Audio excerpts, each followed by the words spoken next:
Hello, everyone. Welcome to our fourth episode of our season 2 of Cyberpunk Red. I am Simon at Wandering DM. I'll be GMing tonight's game. Before we begin, go around the table, introduce everyone. I would just like to thank all of our sponsors for tonight's stream, beginning with Artalsorian Games, the makers of Cyberpunk and Cyberpunk Red. Thanks to them, we are using advanced rules for our games that we're not allowed to disclose, but that you will see in action over the course of this actual play. They were nice enough to also let us make characters using the full character creation rules. If you've missed it, the VOD is on YouTube, which you can check by going into my Twitter profile, and there's a link there, and I will add a link in Twitch soon enough. Our other sponsor for tonight is Roll20, the virtual tabletop that we use for all of our games here at Wandering DM. Check them out at roll20.net or use the link in chat. You can also check out our other sponsor, Magen Press, either with the panel down below or the link in chat. Magen Press are makers of 5th edition D&D supplements. They have a Kickstarter coming out soon that I got to wrote on. It's a starter set for their space campaign setting called Dark Matter that we've played here for about a year on Wandering DM. Lastly, our other sponsor for tonight is the great coffee company Found Familiar. You can check them out at foundfamiliar.com or using the panel down below or the link in chat and order yourself some fantastic coffee right now. And then we have our partners through the Diceomancy program, the Purple Torch, below the video. Check out Level Up Dice. They make dice out of stones, semi-precious stones, and metal. Thank you so much for the resub, Hawkeye. And yeah, you can look them up using the torch or the link in chat. And last but not least, I have now a Patreon, which I don't think the command exists. Yes, it does. Okay, I wasn't sure if I created it. I have a Patreon if you're interested in checking it out. I offer a lot of cool workshops, some of which are going to happen in the next 2 weeks, actually. I've telling it now. I should have posted the post earlier, but it's going to go up tonight after the stream. But yes, we have player and GM workshops where we talk about everything that you want to talk about if you're interested in how to develop a character, how to build things about world building, about GMing, about pacing, NPCs, everything. You can check that out on Patreon at patreon.com/wanderingdm. All my spiel is done. Thank you everyone for coming. We'll be back next week. Bye. So let's go around the table. Tell us, if you will, who you are, who you'll be playing tonight. And we'll start with Adelaide, and we'll go around clockwise. Yeah, I'm Adelaide Gardner. So I ordered eyelashes and I put them on before stream, and I didn't realize I ordered the extra long ones, and now I can't see in the middle of the stream. So I look good though. I play Reno, our solo. You can find me at OAdelaide on Twitter. I am 1/4 of a team called Action Fiction, and we make tabletop role-playing games. So go check us out. Next up, Anino. How's it going, everyone? My name is Anino. I use he, him pronouns, and for this campaign, I play Jimenez, who also uses he, him pronouns. Jinx, you're next. Hey, I'm Ren. I play Jinx. Trigger happy, motorcycle happy. Yeah, the nomad of the group. So, Chris.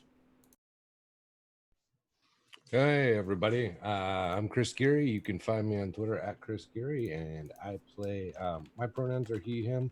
I play Mr. White, aka Dr. Frost, who also uses he, him pronouns, and we'll patch you up and make sure you don't die. But, you know, if you're causing trouble, He'll make you do your recovery on your own. And last but not least, Deirdre. Hey y'all, you know me. I'm at Deirdre Online on Twitter or Paxoathesmia4, you know me around on Twitch, and I get to be your friendly neighborhood mechanic trends. If it's broke, I can fix it, and if it's not broke, I can make it better. And everybody really appreciates my van, Armored RV, which is painted in honor of my personal hero, B.A. Baracus, because he is a dope individual.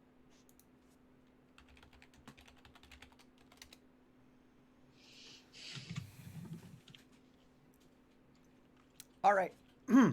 Ah. Ah. I'm choking.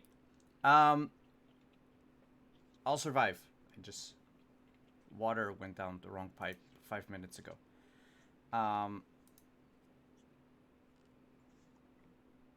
What do you remember happened last week?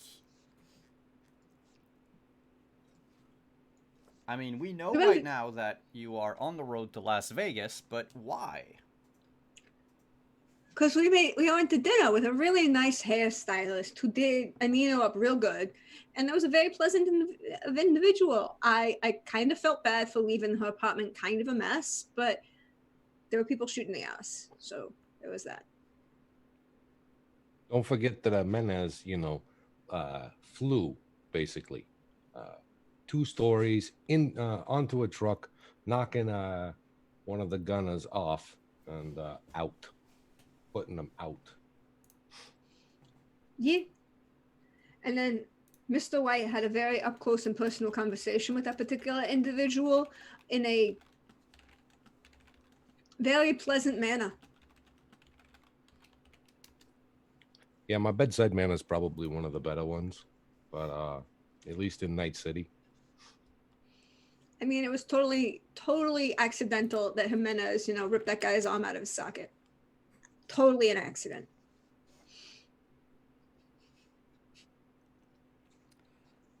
Aside from brutalizing 2 people after your dinner, they were shooting at us. Why? And I believe they at least harmed one of the plants on this nice lady's window. And that was mean. The plants did not deserve that. But why are you going to Vegas? It's my understanding that one of the driver of the 2 attackers goes by the name Bad Santa, and that's where he bases his operations out of. Yeah, with old Pete at a bar.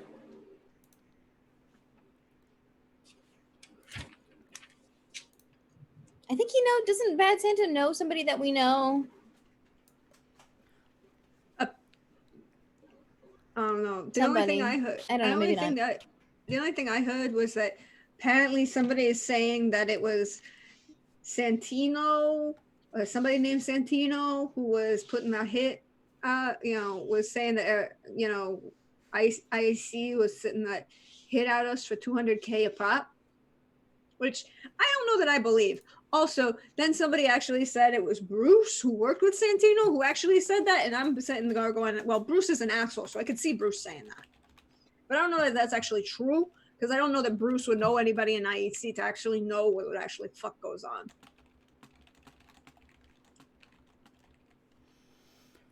Also, Jinx shot the driver, so there was that. And the other guy in the back of the truck. Yep. But we're also going to Vegas, so maybe we can get a night's sleep without having guns at our heads. Well, there's that and probably some good food somewhere. Somebody has good food. I hope so. It has to be a food truck somewhere. I'm pretty sure Vegas has still got decent cuisine going on. One would hope. So in the time of the Red, Vegas is a wasteland. I'm kidding. Isn't it like one of the domed cities? No, Vegas isn't any more or less than it used to be before. There are other new cities in Nevada. Two of them are called Arcadia and Los Juegos. They were built after like the 2000s, basically, and they cater to a certain cast of people in society, people that have a shit ton more money than you probably will ever see. But if you wish to hunt humans for sport, you can check out Arcadia, where pretty much everything goes. No, Vegas survived the fall of the collapse of society by catering to European and Asian tourists mostly. They lowered their prices. They made sure that they could lure as many people as possible on like this vacation spot. And once the city had gathered enough money, again, they started increasing the prices. They started reopening old places. Mind you, there's outside of the strip, there is a lot of Vegas that is still run down and mostly abandoned. That is no surprise, considering we live in the time of the Red.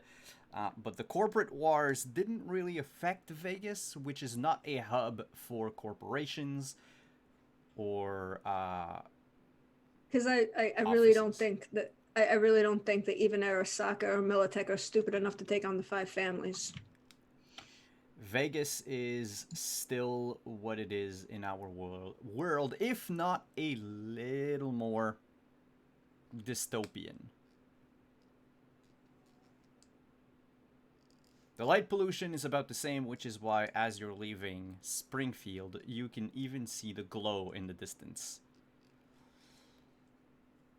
of Vegas. You were going there because you learned that Bad Santa came from there. Before you left, one of you sent out a text message to Santino. And on the trip, I think we said it's 4 hours. On the trip, on those 4 hours to Vegas, you get a text message, Trins, from Santino. About, I'd say, an hour after you sent yours. Oops. And he says, "Babe, I don't know what you mean. Who's Bruce?"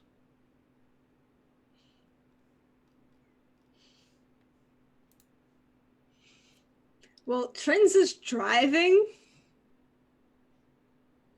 So everybody else, I don't know if anyone else would notice that she just kind of reaches for her agent and then does the classic left hand on the wheel, right hand fast text. Which is probably not safe, but it's Trins, so it's not that bad. You literally rammed people off the road like 2 days before this. 24 hours, but that's fine. Texting and driving is the least of your worry right now. They were shooting at us. It was not nice. And she would text back and say, "Well, Bruce says that you say that people want to kill us for a lot of money, and then that's not nice." It takes a few minutes before you get another text. It says, "Where are you?" She doesn't answer. "I'm working." She doesn't actually tell him where she is. He says, "I think it's a misunderstanding. We can talk when you're done working."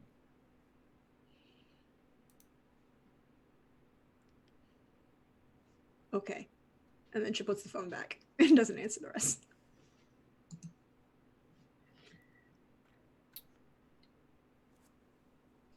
A few minutes later, you're still driving through the desert of Nevada. There's a few, like the skeletons of a few cars and tankers lying on the side of the road. There's a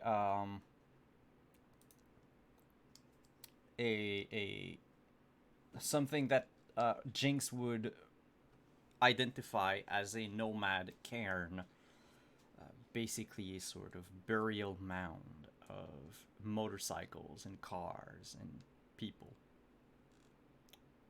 all tagged with either symbol like gang symbols or little phrases or whatnot, like in memoriam of the dead.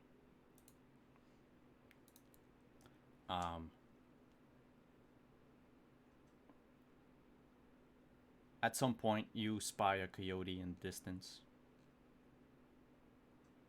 And at another point, Eminem's cell phone goes off. Playing probably X gonna give it to you.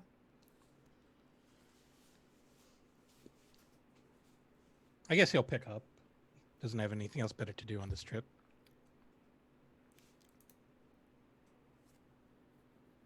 Hey, X? It's Fiona.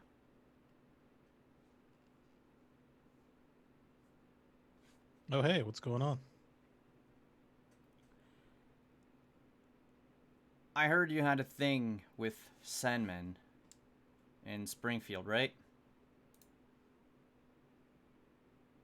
I saw him there, but I just texted him.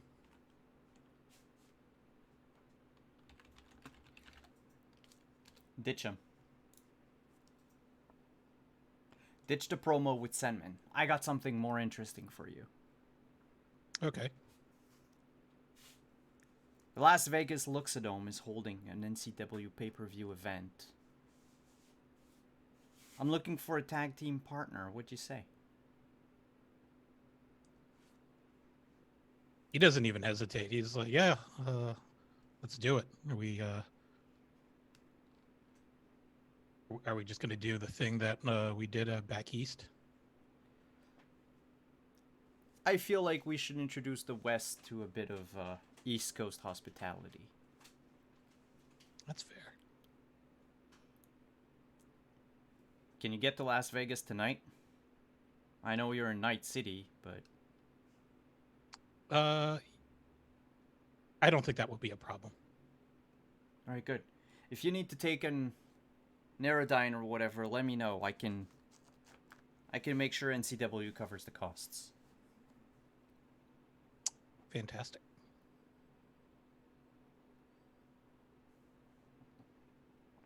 It'll be great to see you again. Yeah, looking forward to it.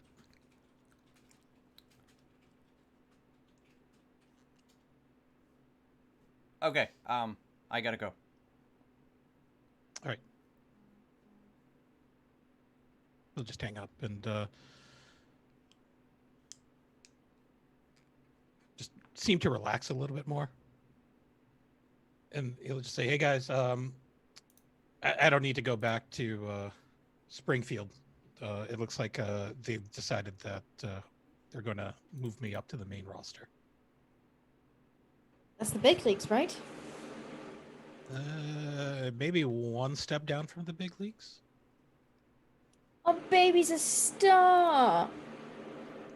He's a star. That's cool. I'm just gonna lean over and ruffle his hair. Yeah, his man bun now just comes undone from that. Question: did we pick? We took the hairstylist with us. She's in the car. She's in the van too. Hi, I'm Monique. I'm here. Yeah, Monique is there. Sorry, it was just one of those. It's like Chin's just kind of leans over her shoulder. Yay! We have to make sure we get pictures to send Merc because you're like be famous and shit now, or even more famous than you were. I guess. I don't know. But does Miss Annie need to get a new shirt? One step at a time. Okay. The merch is cool. I like the shirts. I do too.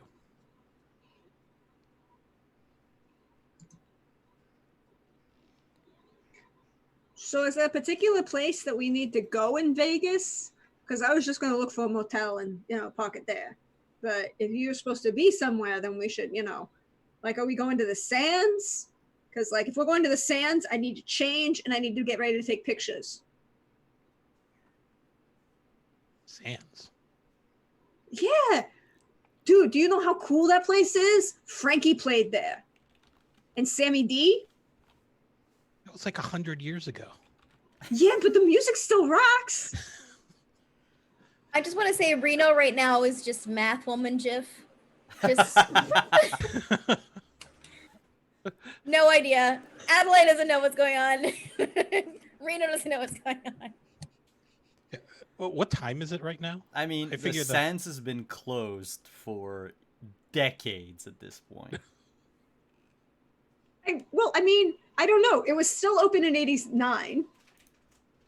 It closed in 86. Okay, And but was when demolished in November of 96. Yeah, in 96, but it was open in the 80s. Oh, yeah. So, according to our timeline, it could have not been demolished and stayed open. Who knows? Nah. Trins wants to go to the memorial and take pictures and send them to her brother. So he's like, I went. Nah, in this... Like, you have to think, if something more opulent can take its place, it would have. Okay, so the Bellagio actually does exist at this point. I was like, I don't know all of the... Like, I don't remember all the timeline for all of the other hotels.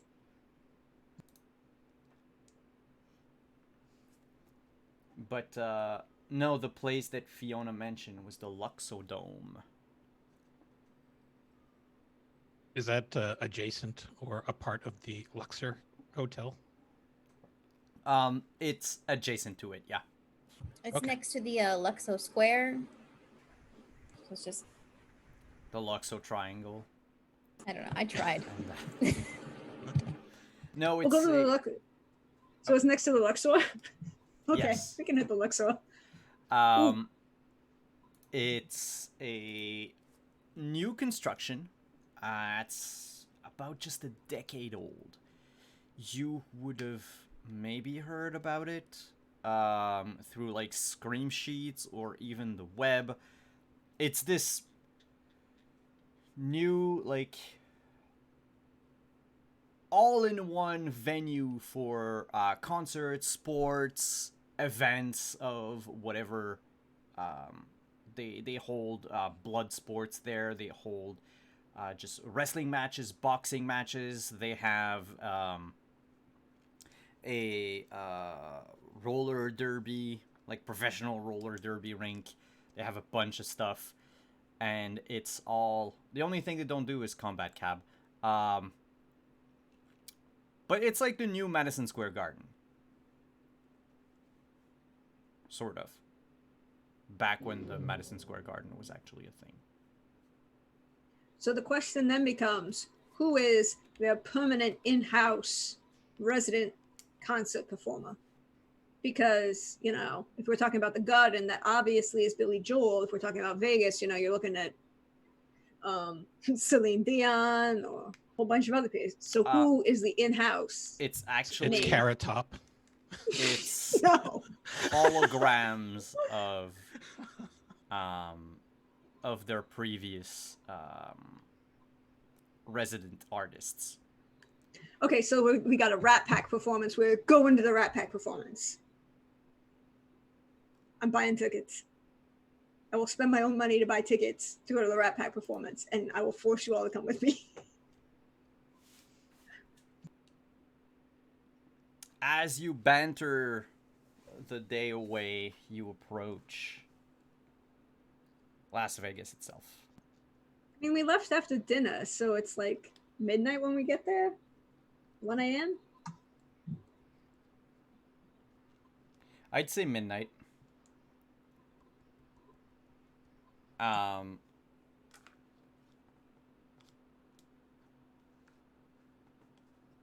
By the time you reach the outskirts of Las Vegas, you get a text message, Jimenez, from Fiona asking if you're gonna make it soon.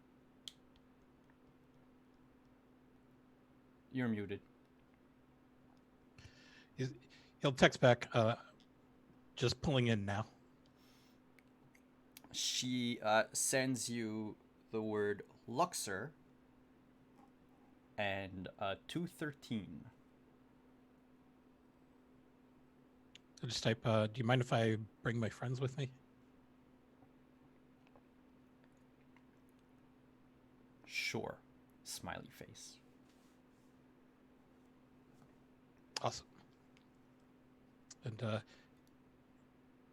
so I'm just picturing that Jimenez is just sitting shotgun, so he's just going to backhand pat Trins and says, Luxor, we've got Cool. we got to meet up with Fiona. She said I can bring everybody. I Is am that the not one that dressed- looks like a flamingo? No, it's the No, one that looks it's like the pyramid. Oh, that's disappointing.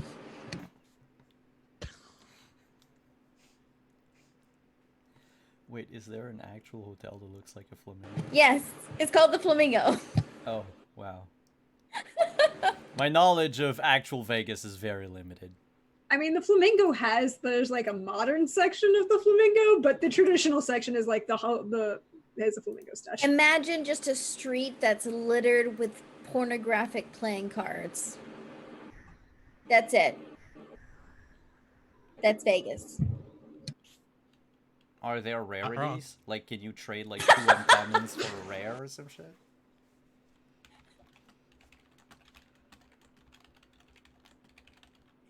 You laugh, but I remember vividly from. I got the shiny my trip to centerfold. Vegas.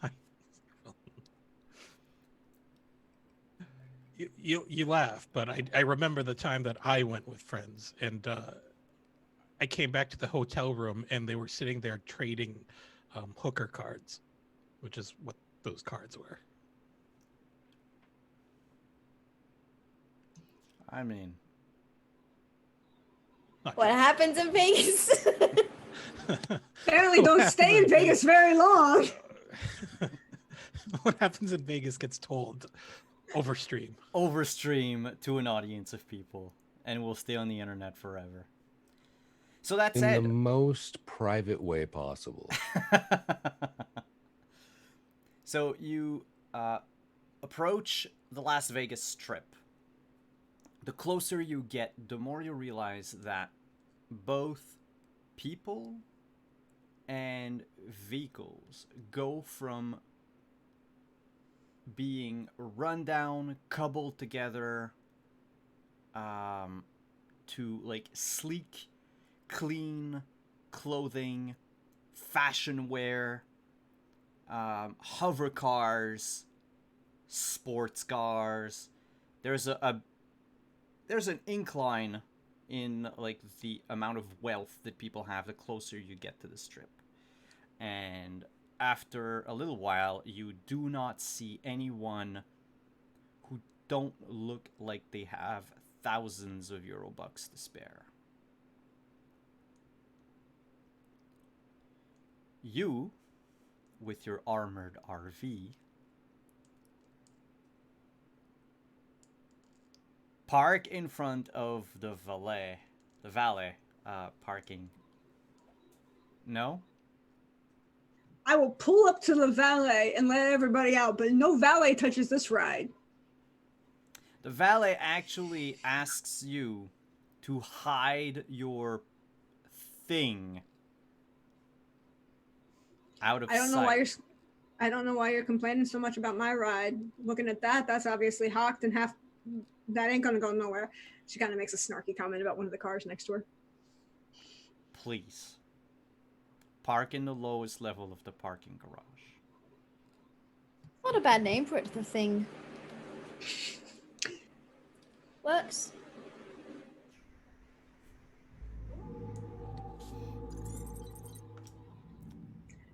Trins will let them all out and then go park in the parking garage and then purposely park on the top of the deck and be that asshole who's like, my car is worth more than yours, and park on a line, taking through space. You're gonna say like you know how the spaces are like this, but you're parked like this kind of thing. Oh, I thought about it because it's an RV. I mean, it would make more sense. But then she's like, no, she's really pissed. So she's gonna park in the middle of 2 spaces on a line and then block traffic behind her. So she's blocking like 3 spaces that you know, because when you park this way and there are like 3 spaces this way. Because she can. And then because she is that person and she has them, she puts the boots on her own RV to make sure nobody can move the car.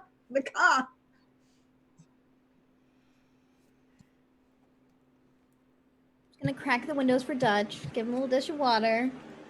Yes, Dutch has his own corner in the RV. But yeah, I mean, you make an insult about B.A. Baraka's paint job, you are obviously not educated or literate or cultural in any way, shape, or form. I mean, anyway. What do everybody else do while, because that's going to take a few minutes. Do you just stay outside of the Luxor and just wait? I put the bike in the RV. Yes, you did that already. So, yeah. Is it packed like how you would expect Vegas to be? Yes. Okay. There are just so many people, but you're used to that. You come from Night City. It needs to be harder for them to find us. Maybe. It's an odd mix of patrons, tourists, workers. But there's one thing that you see that sort of catches your eye. There are no signs of security anywhere.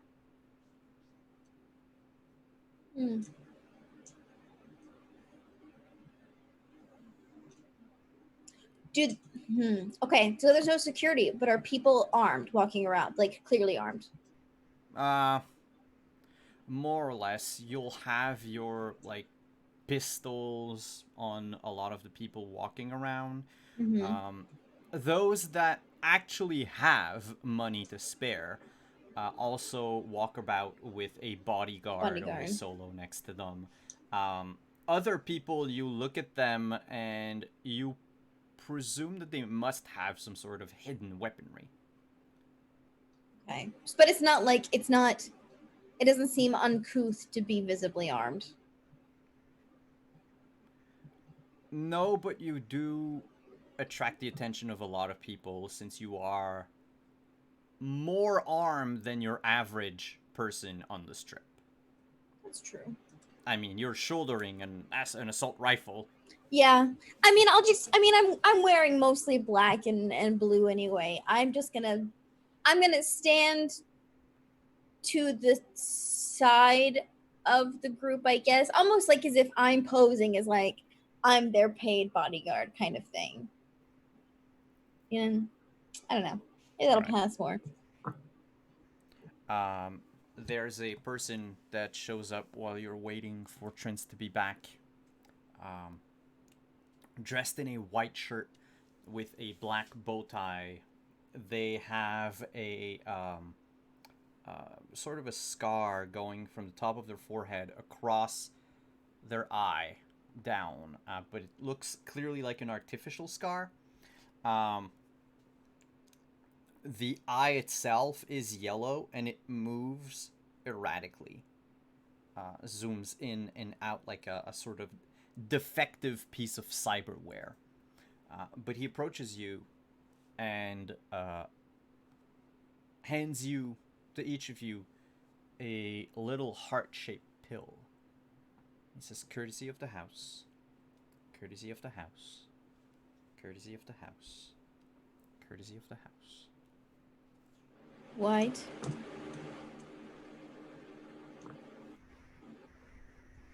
I'm implying that you might know what this is, being a doctor. Well, I assume it's some sort of I assume it's some sort of fucking drug. They don't hand out pills at places like this unless they want to get you high and fucked up so you lose your money, or it's somebody out there trying to roll you later, and they're not actually affiliated with the place. You don't take free drugs from anybody, ever. Yeah, it depends on the circumstances. I wouldn't. I'll tuck it into a pocket. I won't take it. I'll take it into a pocket. Okay. Do I actually have any clue what it is other than a street drug? Looking closer at it, it looks like a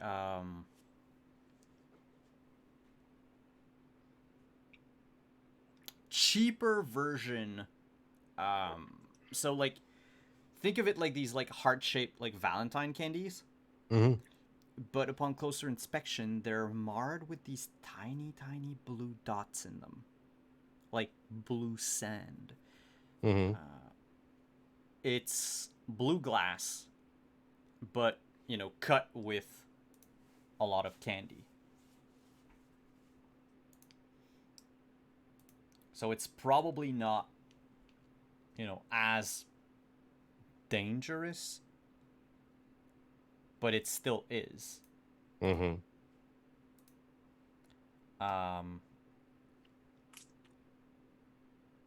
It's a actual blue glass is a hallucinogen. That makes you see everything in tie-dye colors, if you will. It is also highly addictive. A single hit is enough to make you addicted to it.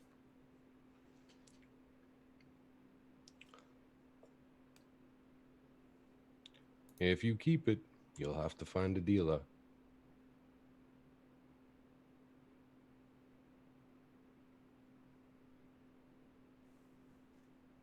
And then Trince comes back.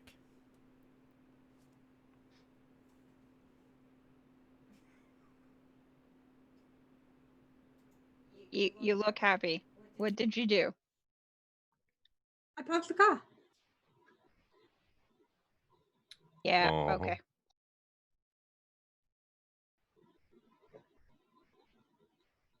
So where are we going? Wherever Menez goes. Room 213. All right. Lead the way.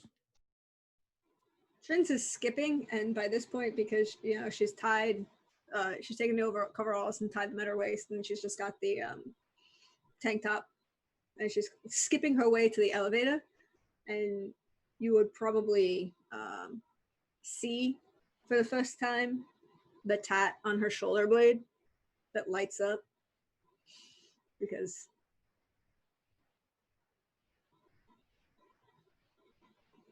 it's a very large Japanese folding fan with two cranes in red and gold and black. But it lights up like her hair and her shoes, and it's all in this matching. And she kind of takes a second, cocks her head, and then it's matching whatever is, lighting up in to match the music of whatever is playing inside the Lexor.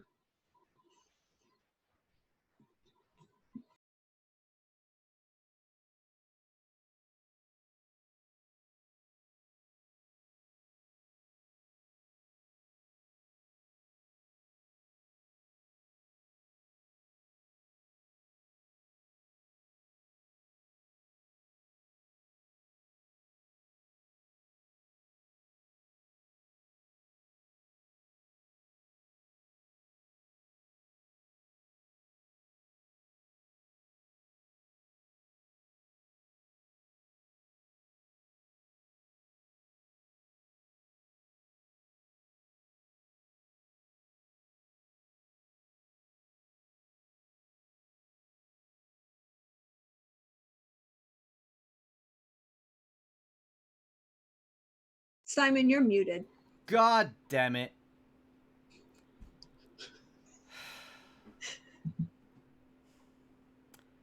We love you, Simon. You go in the hotel, there's a lot of people. Some of them are going out, some of them are coming in, some of them are just playing slot machines and other like tables like roulette and shit, and waiters and waitresses with trays with food and drinks.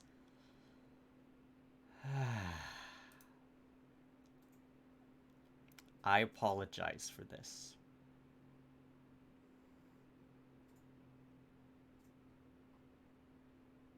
So, you make your way to the elevator.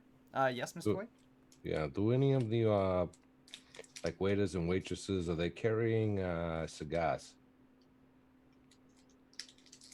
Yes. I'll stop one of them. They don't even address you. They just lower the tray to like and I will shoulder pull height. one of the cigars, and then I will drop money on it.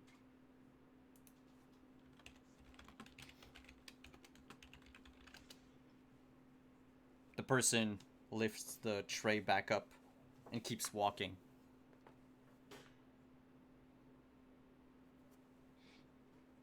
You can you make a human perception check for me, please?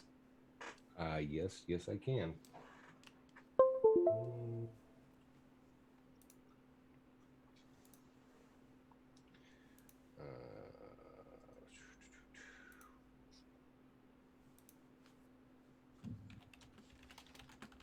Mm-hmm.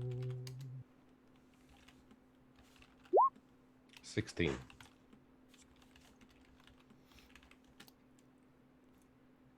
You can't help but feel a wave of disgust from the waiter directed at you. Even with the 50 euro bucks that I dropped on the tray. Yep. Fair enough. It doesn't seem to be personal.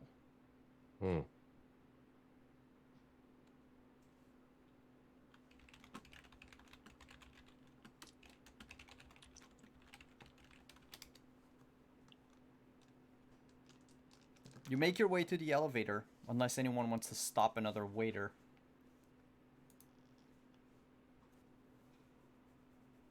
No. And head to the second floor. I am going to scope out the tables, though, as we're walking past. Okay. We have a lot of money. It's nothing too fancy. They're not playing for big money.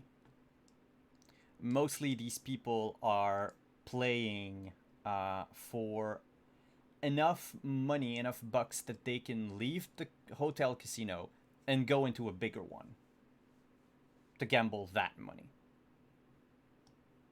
Yeah, it's weird. If you don't have the means, you stick to the hotel casinos because the bets are low.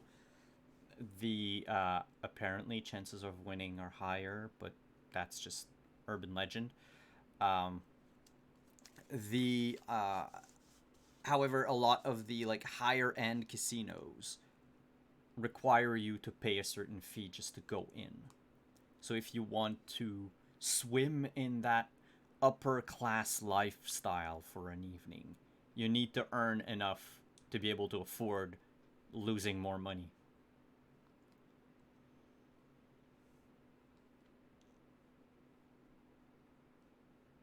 You also notice that every table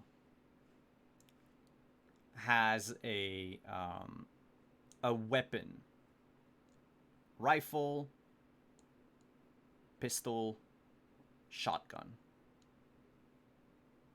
hidden either under the table, not that hidden, but like easily accessible, or along one of the table legs on the side of the dealer, or even just almost like laid out on the side of the table in front of the dealer as they play. Again, there's no security here.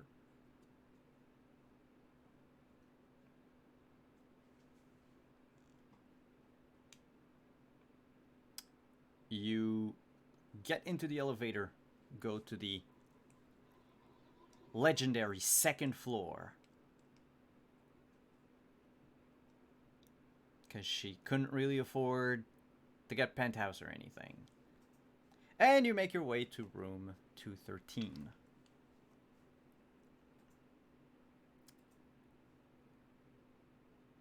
Who knocks? Who's the first person in front of the door? Jimenez will knock. All right. A person opens the door. She is a tall, blonde woman. Both sides of her head have been shaved. She's wearing big, what do you call those earrings that like extend your earlobes? Like, they're piercings. yeah. She's got gauges. Oh, gauges. Yeah, that's it. She's got gauges in her ears. She has a piercing on her nose. Blue eyes. Quite muscular. She's currently wearing just a black tank top with black jeans. But you notice, like, just looking into the room, on a couch near the entrance, there's a leather jacket and quite a number of studded leather bracelets scattered on it.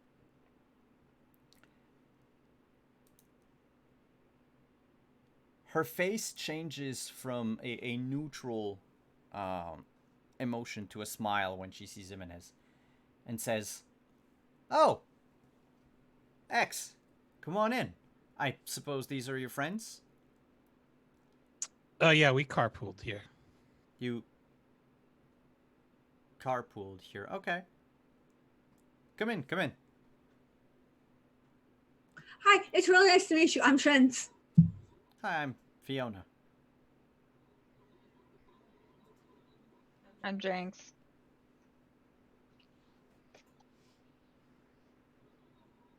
She looks to Reno and Mr. White.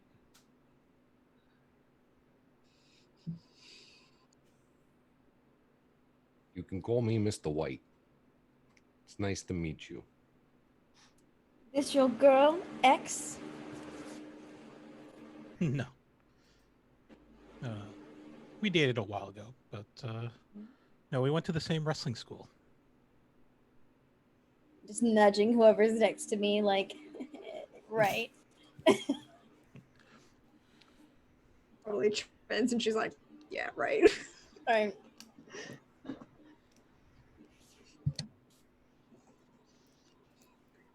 So, our room's a little tight for 6 people, but... Oh, 7 people. I didn't see you there. And Monique just waves. Oh yeah, we picked Monique up at Springfield. It's been a really long day.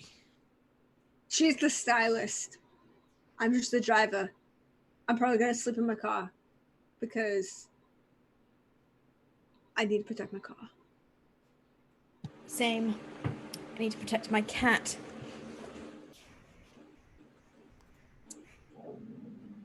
Yes. Well, that's alright. Do you want to go down for a drink or something? I have a few things I need to talk with you, she motions to Jimenez. But I can wait a few hours. Yeah, sure. I mean, I've been keeping up with NCW stuff. So I don't know. What's creative got? What's what? Sorry? Oh, what does creative have lined up for this? Oh, not a whole lot, really. It's a an announcement for a new tag team. Basically, that I'm pitching. And I want you on it. All right. I'm always down for tag team wrestling. Yeah, and well, judging by the capacity of the Luxor Dome, I figure that you'll get more eyes on you than, you know, whatever they had planned with Sandman, which would have probably just set you back out a few months. Yeah, no, this is good, and you know, we can just redo what we did back east. We had a lot of fun then, right? Yeah. Yeah. I'll have everything ready for you. All right. What time do you need me at the Show's at 9 tomorrow backstage? night. All right, sounds good. So long as you show up an hour before, we can get ready. You can show up there earlier if you want, but I figure you'll want to spend time with your friends here or something, so. Probably, but I think while I'm here, I'll want to get some gym time in. Oh! Yeah, there's one. Up on the 15th floor. Excellent. All right, guys. You'll need you'll need a card to go in though. Are you staying at the hotel? I haven't figured out where we were staying yet, but you know, we came in an RV, so there's a fair bit of room in there. All right. Well, I hope your RV has room service. Yeah, and I would just settle for an actual breakfast sandwich at this point.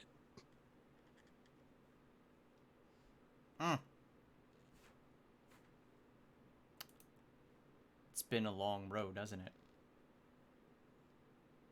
Yeah, you could say that. I saw what happened with WorldSat.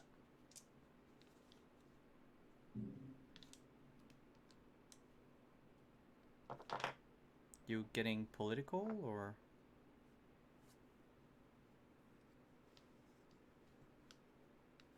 I don't know yet. I was sort of just lying by the seat of my pants, more or less.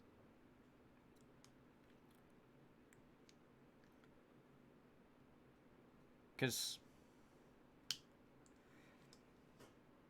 when I pitched you to the higher ups at NCW for this tag team idea, shit, I didn't mute myself in time. Sorry, everyone. Bless you.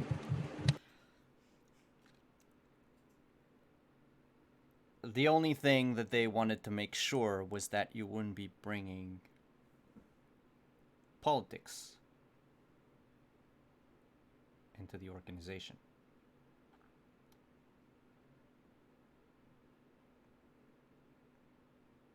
Well, I mean, that was just,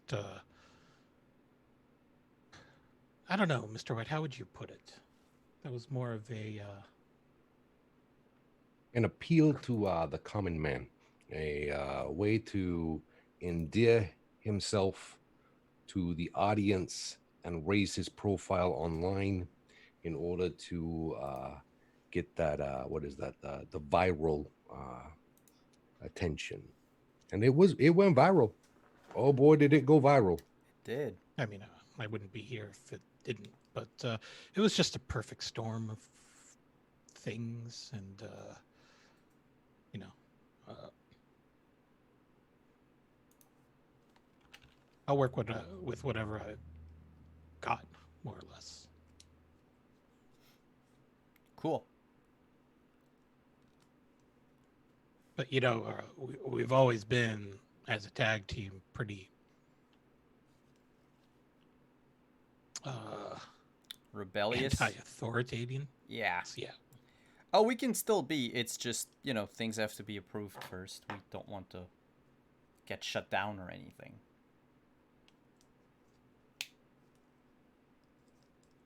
No, I hear you. But hey, I figured, you know, with your wit and cunning, that this was all some sort of marketing move to get yourself leave your mark on the West Coast, then I couldn't be more proud of being your partner. Well, thank you. That means a lot.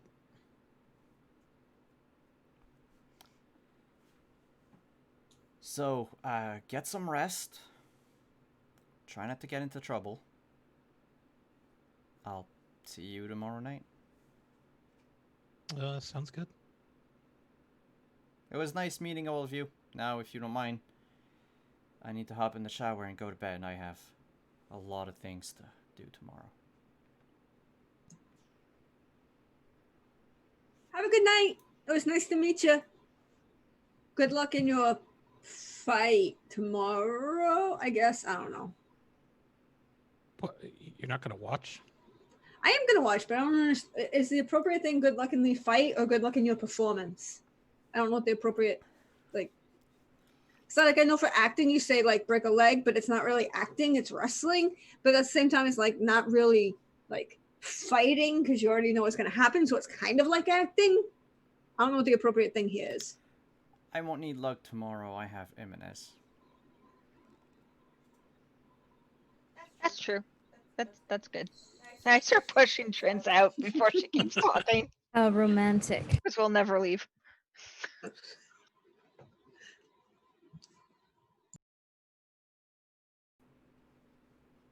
You make your way out of the room. Where do you go from there? Trins is heading back to the RV and she's going to crash in the RV. Oh, what time? How late is it in the day? Is it like It's clearly past bedtime hours? It's midnight. Yeah, I'll head to the RV with Trins. Well, I mean, it's a chance for us to get real food. Want to at least bring back some real food? Oh, I forgot. I'm famished. The last thing I had was one of the taquitos, and that was cold. You didn't eat the casserole? The casserole was good. I didn't see Yeah, the it was good. casserole. No, The that kibble Monique casserole that Monique made. Oh, right. No, I'm above that now. made. Oh. It's below Wow, my pay thank grade, you. so to speak. Just don't. Oh no, sorry. She's right there. Yeah. Oops. Oh. Real nice. I thought it tasted good. I'm just hoping we all can actually get some food that has like real food so we all can get some real nutrients because, you know, the doctor in me says we need those vitamins and such. So let's go find something and let's all have a nice meal that hopefully won't get interrupted by machine gun fire this time, so we can thank our gracious host who we got her house shot up at. Okay? Not getting True. shot at. What a concept. I bet the buffet's open. Aren't the buffets always supposed to be open? Yeah, but in the time of the Red, the buffet is mostly kibble. Yeah, I was gonna say that's not real food.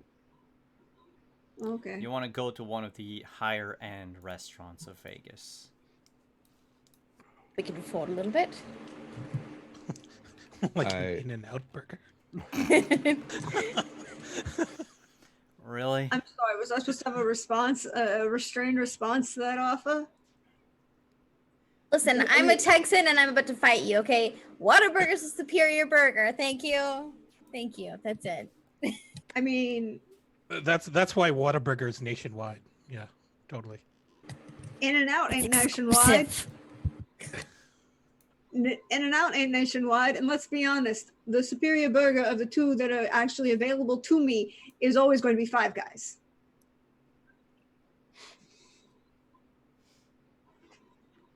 While all that's going on, I'm actually Yeah. going to be searching on my agent to find places that serve real food.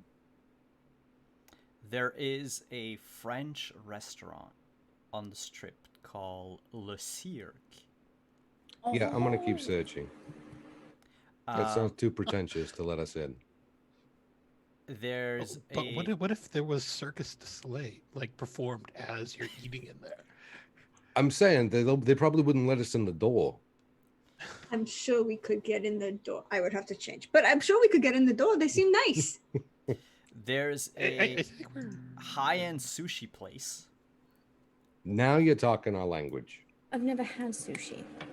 It's You're missing out. right off, like it's a block off the strip, so it's real food, but it probably won't cost so much. Brilliant. I like sushi. Sushi's good. yeah, we Yeah. had we had sushi at that Blue Dragon place. Mm-hmm. Yeah. Yeah, they shot at us. Yeah, let's Boom. talk So I never about got to. I never got to eat anything. Oh, That's true. I ate a bullet. Mm. Did Maybe you two, did you get a goddammit. chance to put any wasabi on it? I don't think that would have been a very good time, and I was already having a very not good time. So Yeah, that's true.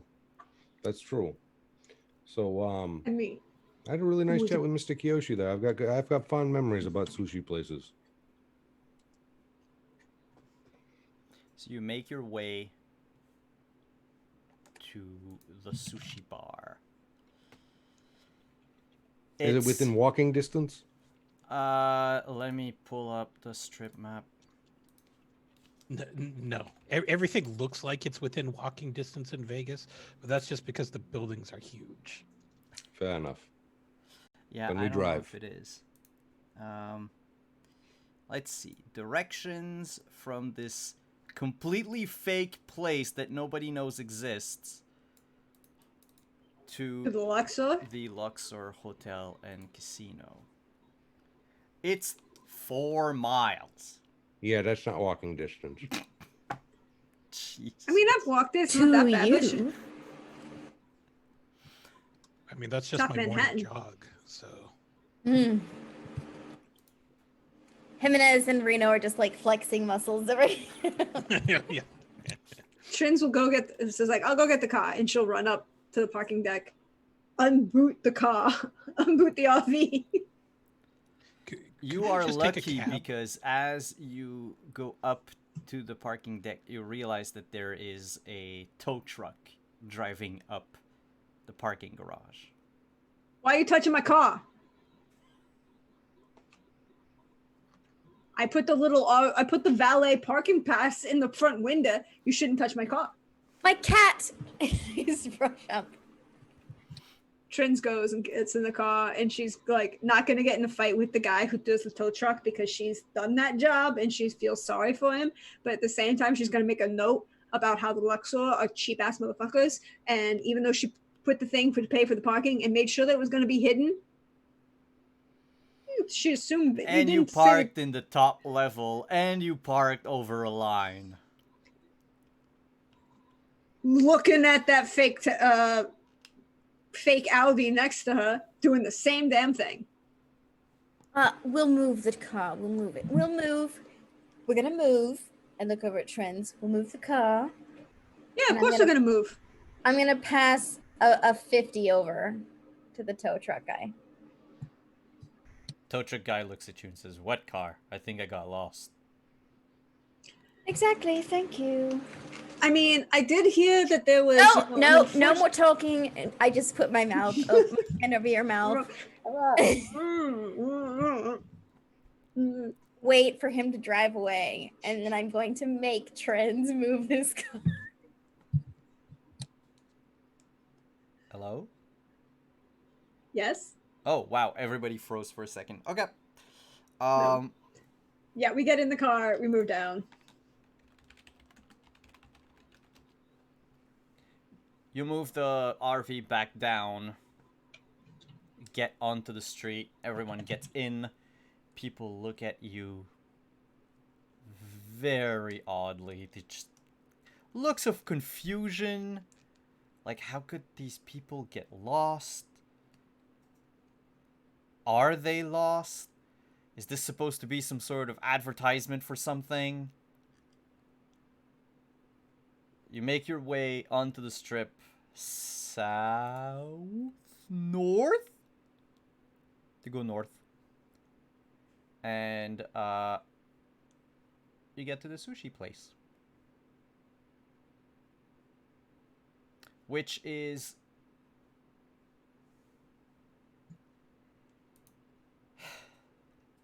in itself probably a hate crime. It's wonton font in neon glow with the little arch, you know, like the Japanese temple arch. The people inside are all dressed in hakamas. It's the whole, like... And there's, like, weirdly, like, also Chinese dragons in there, like, yes. for no reason. Right. Yeah, and they're playing K-pop on the restaurant music. Exactly. It's a weird mishmash of everything that's just... But tourists love it, and they make their cash with it. When you come in... I feel like I'm watching in... I feel like I'm about to walk into a Shadowrun place. The shade of it all. The shade of it all. Is there a Mr. Johnson here? I think I have a reservation for Mr. Johnson. The bouncer is a troll. Yeah.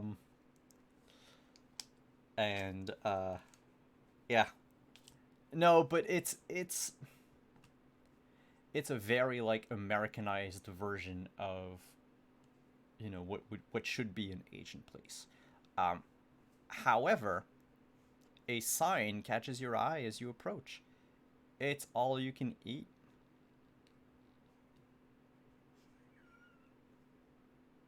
Great, where do we start? You go in. The waiter at the entrance welcomes you. Asks if you want to be sitting in the boat room or a regular table. Get the boat room, get the boat room, get the boat room. I think given this crowd, the boat room would probably be better. Then, before we can proceed further, I would need one of you to, and they hold a, like, machine in front of you. It looks like a payment machine, like that you would see in every store in our days. Yeah. They want to, whoever's going to foot the bill needs to ensure there's sufficient fund in their bank account. Regular. What? Change it. Regular room. No. What are we paying? What if we're paying cash? I will go ahead and reserve the room. I'll put my hand on his shoulder as he's moving towards it, and just whisper in the ear. IEC has birds everywhere. Just be aware of that. I understand. It's your funeral. I also have a very good friend. You might know her, as she might be your friend as well. Tracks are well waitress? covered. She does a little bit of Control-Alt-Delete whenever I need it. Are you talking about the waitress? He's talking about Control. Oh, about Control. Oh, okay. I was like, how do you know everybody? We've never even been here before. He's Mr. White. Someone that He covers knows. up my digital tracks professionally for me. Until I'm no longer of use to her, then I'm probably left, swinging in the air. But whatever. Fair play. All right. You the tap boat in room. your cred stick on the machine. It Yes, beeps. I was going to say the one that doesn't get my paycheck that actually has my name on it. Mm-hmm.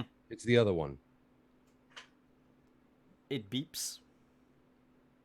And you immediately receive a message on your agent that 1,000 Eurobucks has been frozen in your account. Fair enough. I will make a note. So the waiter takes the machine, looks at it, nods, puts it down. Well then, you are certainly not dressed apart. Pardon my mistake. Please, come this way. and they Speaking of dressing, do you know of any local establishments where one could purchase a new wardrobe? Because travel, am I right? Just they lost all the bags. Oh, yes. There's the I'm gonna check my note during break to tell you the actual name of the place. But yes, he says there's actually the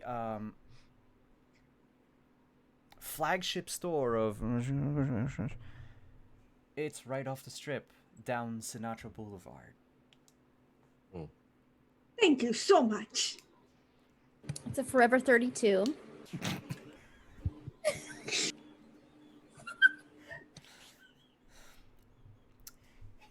It's got the same clothes as Forever 21, but it just all the references on it Age are slightly... appropriate.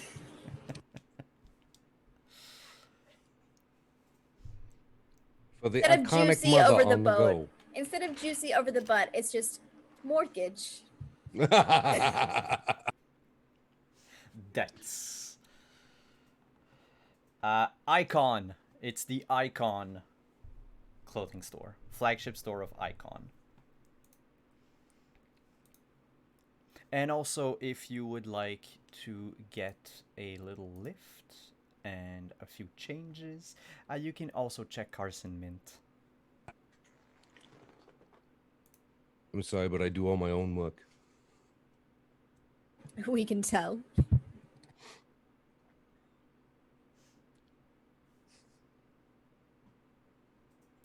Get This a punch me. And they bring you past the customers that are already eating in like these. There's two actual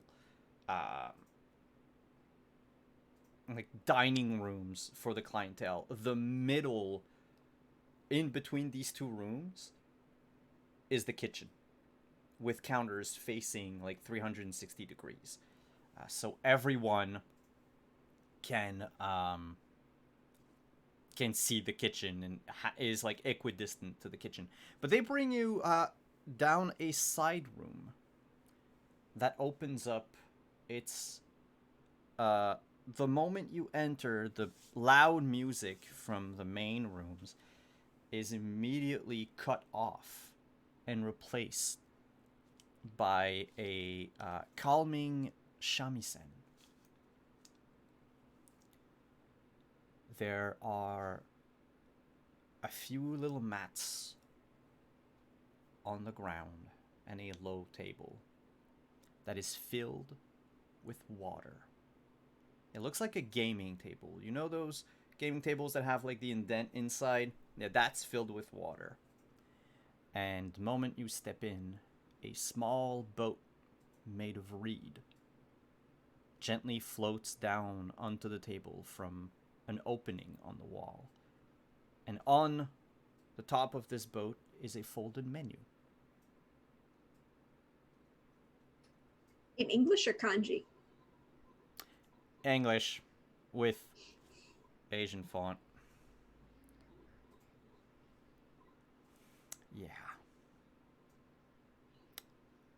You didn't check the name of the place when you came in, but I'm gonna tell everyone the name of this restaurant before we hit break. Because after the break, we're gonna come back to a probably safe and calm dinner in this sushi bar off the strip of Las Vegas called the Oriental Adventure. The Oriental Adventure? We'll oh be my right back. lord. Oh my god.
We were muted, but we're live. That was I a hit very the wrong nice, button. intro Hi, back. Simon. Thank you for going live on that. We were muted. Are we live again? Oh, great. Yeah, and Simon's muted again, so it's a perfect combination. Hello, people. Am I muted for real? You were, Now- yes. I don't know. Yeah. Well, anyway, I was supposed to click on intro movie, but I slipped and I clicked on in-game. Mm-hmm. Mhm. That's what she said. So You slip a lot, Simon. I slip a lot. Let's go back to the Oriental Adventures. You're inside the boat room. Is it slippery? You were Yeah, muted be on careful. that, It's slippery when wet. but everyone heard. I know. You sit down around the table and enjoy a peaceful, quiet meal. Most of the fish that you eat tonight is actual fish. There's a few ones that clearly you know they went extinct years ago, and they're probably bioengineered by Biotechnica or other corps to replace lost species. But you've never tasted them before, so probably that they used to taste that way.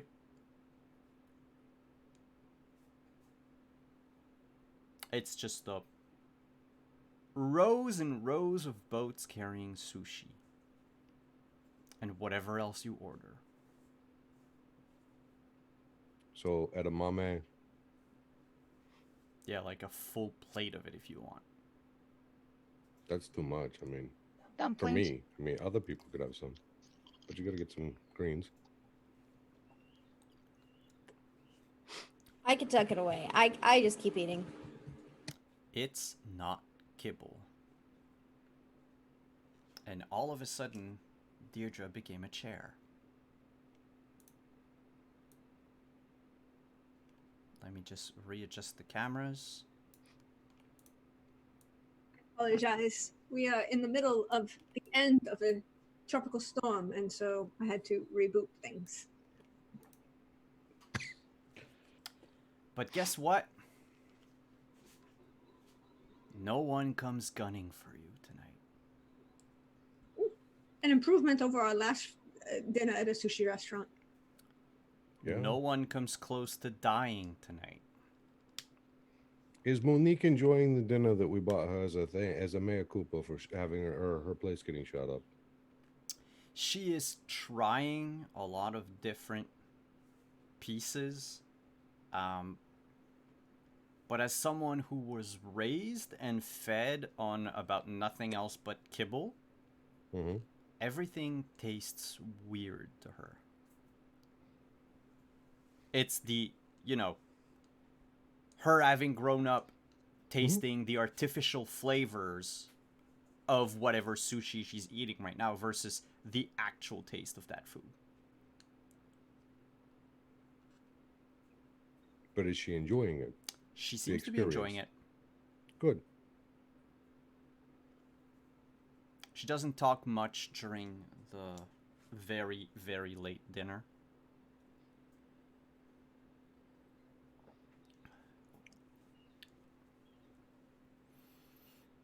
So, Amanda, what do you need from us tomorrow? Not a whole lot. I just need to make sure I'm at the dome by 7:30 or so. Fair enough.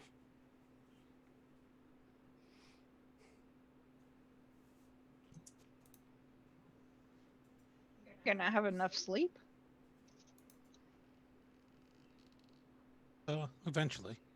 Should hit the gym though, because rare opportunity to actually use real exercise equipment.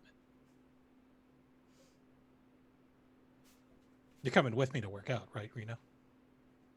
Always. Thought you'd never ask.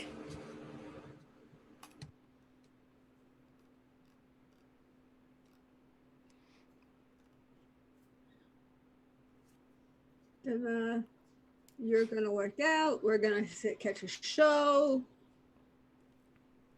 Ooh, should we gamble? I don't think we should gamble. Oh, we are absolutely gambling.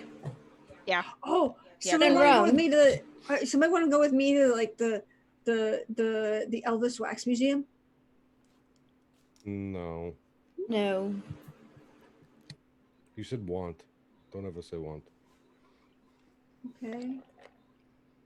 So who is joining me to go see Sammy D and Frankie and Dino and all the highlights? You have friends here? Trins is just horribly like that moment of that image of like her face is just like, wait, what? No, you don't know who those are? I must educate you and bring you into the fold of the greatness that is the Rat Pack. Not American.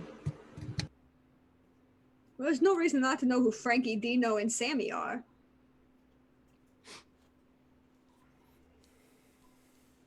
Wasn't born in the 1990s.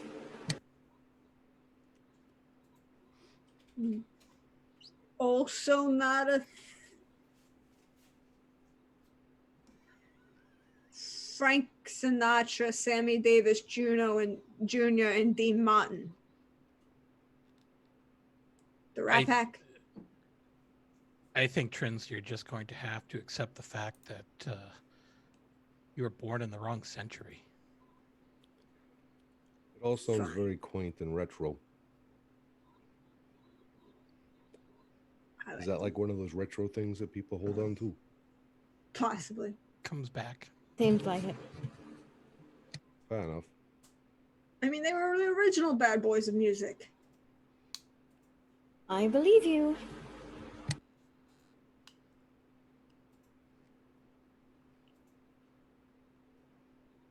We'll skip ahead to the end of supper. Unless you have some more banter, I would not deprive you of banter amongst yourselves. I'm going to lean over to Jimenez and point to the wasabi and the plate and say, I dare you to snort that thing. Right now.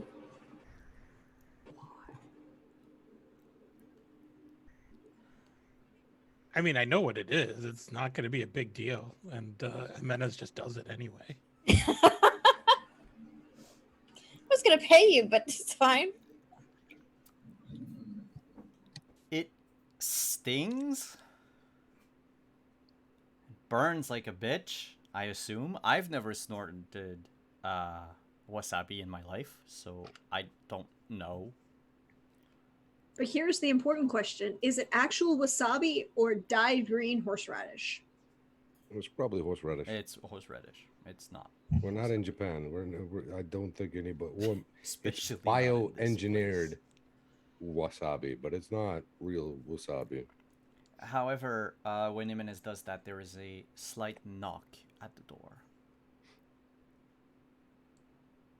I will get up and see who's at the door. A waiter is there and says, excuse me, we frown on such uncouth behavior in our establishment. And looks Understood. at Jimenez and says, we hope that this was just a misunderstanding. We're in a private room that we paid $1,000 for. It's understood. Thank you. He closes the door. And I'm gonna send a quick text message to one of my contacts back at Night City in the medical field and ask them if where's the best place in Vegas to get treated off the record for a GSW.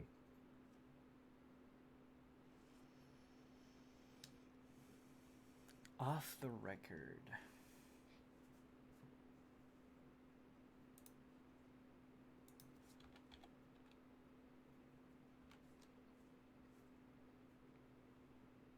And I'll send the same. Did you say AGSW? For A gunshot wound. GSW. GSW. Oh, okay, because for some reason I typed in AGSW in Google to try to know what you meant by that, and that gave me Aspen Gay Ski Week. Nope. So, a gunshot wound. Yeah. And I'll text the same thing to what's his name? Schnitzel or whatever. You Our mean Ripper Doc upstairs. Carver. Carver? Yeah. Yeah.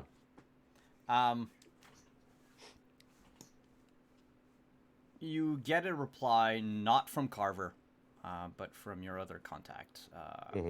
Carver does not reply to that query. But there is such a place. You can go on the outskirts of Vegas. One thing that you need to know, first and foremost, is that there is no law in Vegas.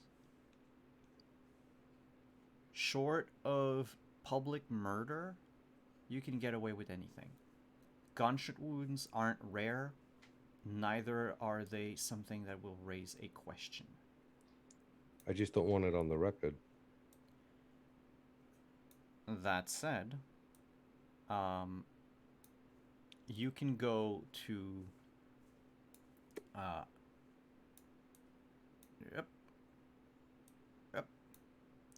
Henderson.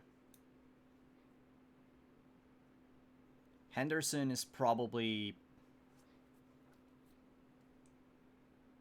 an hour's ride away from the Strip. Okay. And he Is says, it towards California or away from California? away from California. It's, well, yeah, away. Not by a long shot, but yes, it's slightly further away, closer to Arizona than it is Gotcha. than it is California. And they say you want to get to a place called the Ranch.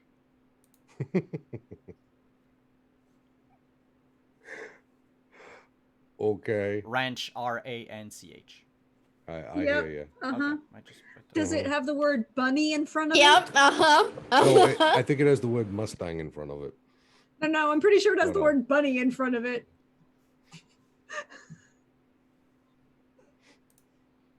So you Okay. go to the wrench to get a dressing on a wound? No. All right. Not that kind of dressing. Not that kind of wound. All right. And the cheapest place in town. Cheapest place for what? A gunshot wound. Oh! JG Saloon. Fair enough. You have to ask the Queen. I appreciate it. And then I will shoot Alt a text and say, have you can you find someone in Vegas named Bad Santa? He's an old dude with an old pickup truck that doesn't seem to, well, actually the pickup truck probably is just a burner, but some old dude with a big white beard who fancies himself a naughty Santa Claus, and not a stripper. Needs to be someone who actually does dirty work. She pulls up a file almost immediately and says, "Datum," and you see a picture of Bad Santa. This corpulent man in his probably late 60s, big gray and white beard,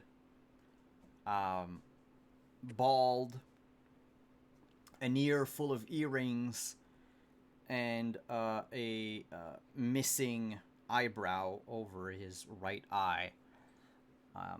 You see him only from like the chest up, but you see like the beginning of a tattoo where his like solar plexus would be, Mhm. and tats on both his left and right shoulder. The one on his left shoulder looks like a sleigh. He takes that nickname way too seriously. And Alt says, here's what I found on Bad Senda. He's a bounty hunter, formerly with the Outbackers. They parted ways violently when Bad Santa gunned down a bunch of recruits in a fit of rage. He's been seen taking on solo ops in Vegas a few times. He's got a mean reputation and an even meaner disposition. Whatever he does, though, Bad Santa always comes back to Vegas to nest. His favorite dive is the JG Saloon, and it's normally where you can hire him. Why do you need a bounty hunter for? No, somebody sent the bounty hunter after us. I want to know who hired him.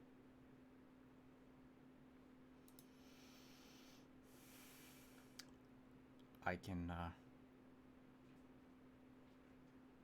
can check. He was throwing around big wads of cash. You know, 5-10 grand at a time, trying to get attention from people. No.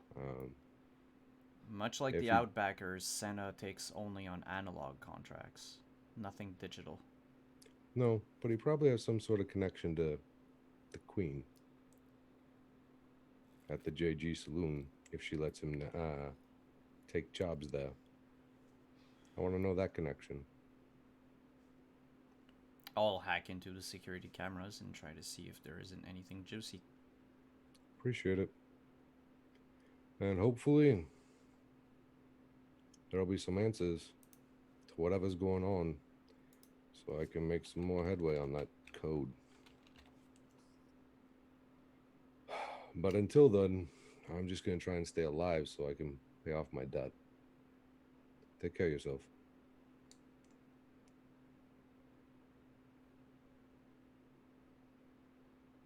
Hangs up.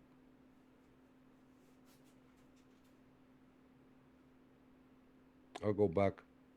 I reach down and grab, piece of sushi, dip it in some wasabi, eat it, and I turn around and say, I think it's time that we get our business taken care of. JG Saloon. Could it wait after the show? Because if I'm going to get shot, I would rather it be after my performance and not before. That's fine. We got legwork to do. So we need sleep. We got food. We need sleep. And then, I don't know. We need to watch you win a tag team match. Oh, I don't think we're going to have a real match. Okay, win the PR test. So somebody in the dome has to yell, effing legit or something. So we got to get that out on the net. Some sort of way to plant that idea in their head before they get there. Yeah, no. Maybe we can pay control to do it. We'll just get a picture of me outside of the Luxor and get that Right. Circulating. Cool. Any other plans you can come up with? We got a little bit of time tonight. Did you want to hit the gym tonight or tomorrow? Tomorrow. I Okay. need some sleep first. All right, let's roll out. Everybody got their fill? Yes? No? Maybe? Stick it in your pocket. Let's roll.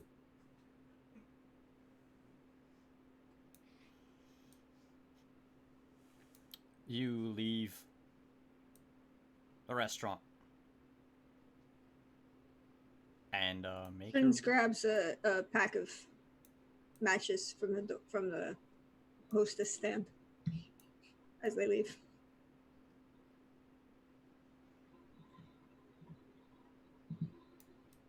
You do that. And you make your way out. And you board your RV. And it's an RV, so you can sleep wherever you want. At the parking lot of the Luxor. Where? In the bottom floor, not taking up extra spots, being good, so we don't get our fucking shit towed. I mean, we're in it. It's in Vegas, so still toast. Fair.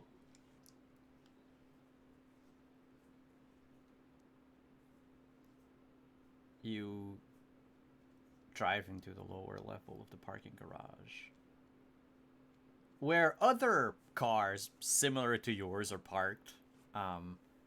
Not necessarily armored, but most of them not this like sleek luxury model that would be the envy of everyone around you.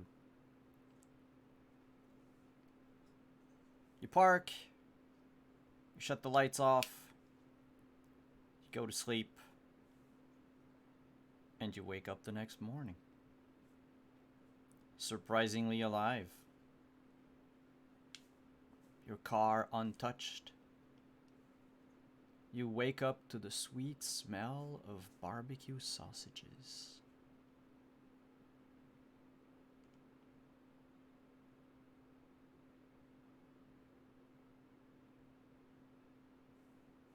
Hey, look, I'm just describing a scene. You guys react however you want. Trins is the cheery, morning person who gets up and Trents is- can't cook. yeah, is concerned about sausages inside the basement of parking deck that are not Is coming it- from her RV. Is somebody tailgating in the parking lot? As you look through the windows, you notice that there is a column of smoke coming from a nearby car. Its trunk is open.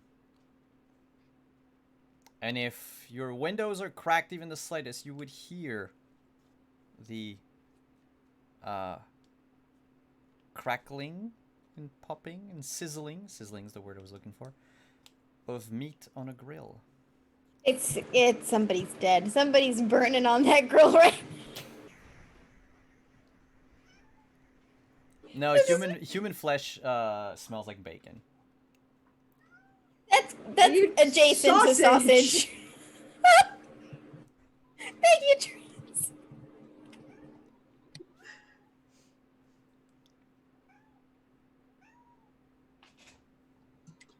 Trins will take a moment to look out the door and go and look at this grill in the trunk of this car and this rising plume of smoke in the basement of a parking deck, and make sure that it's actually sausage on this grill and not, a body. There is a man. Either Is he doing the grilling or is he being grilled? Is the question. No. He's wearing like a white like tank top, a bit torn in places and marred with grease stains. He's in his tidy whities and with sandals on, and he is flipping things with a spatula from whatever is installed inside his the trunk of his car. He looks at the RV, sees you looking out, and he waved. Says, "Hola, good morning." Good morning. What you cooking? Sausages. Do you want some? I've got plenty for everyone. Jimenez is just like, I am sold, and he is going to pick up a pack of familiar coffee and bring that over as a trade. Nothing like good parking garage camaraderie. What's your name, friend? Well, you can call me Carl. Carl. Hi, I'm Jeffrey. Jeff, how's it going? What brings you to the Luxor?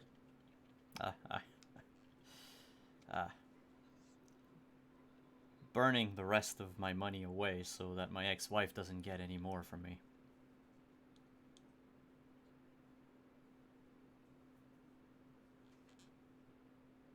Not the soundest of plan, mind you, but after that, I'll be free. Nothing to give. Not a care in the world. Well, you do you, buddy. Yep. So, and he shows you, like, there's an actual grill in the trunk of his car. And he's currently grilling 6 sausages. And next to the grill is a bag of, it looks like, shit, what are, kale chips. And he just takes like a handful of them and stuffs them in his mouth. Did you want some? Oh no, I'm good on the chips. Good enough. So what brings you to Vegas? Oh, I got a little work gig tonight. Ah. You're a joy boy, I can see that. The physique, the style, the muscles. And he like pinches your bicep and he's like, you're a strong boy, I see that. Sure, we can go with that. Ah.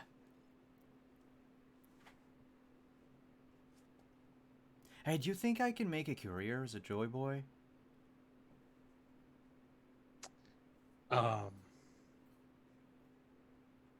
Maybe. I mean, I suppose there's a market for everybody.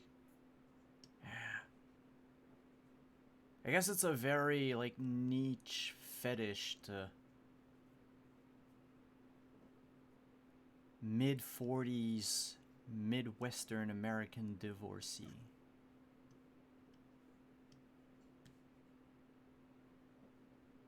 I mean, I might not roll in dough, like... And he points to your RV. Like you, but... Ah, what am I saying? I won't get the job. I think I'm gonna buy myself a dog. And he grabs another, like, handful of chips and stuffs them down his face.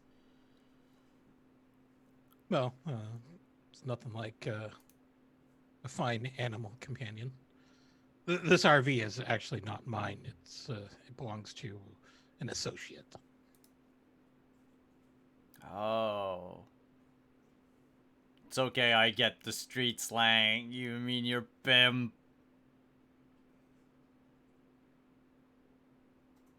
Nah, that's okay. We all have someone over us lording us with their authority. Used to be my ex-wife in my case. Now it's nothing but the open road.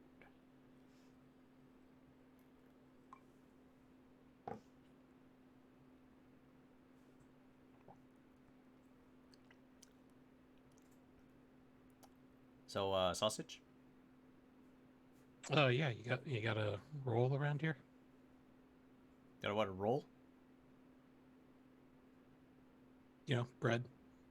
Put the sausage in. Oh, hot dogs are for lunch, man, not breakfast.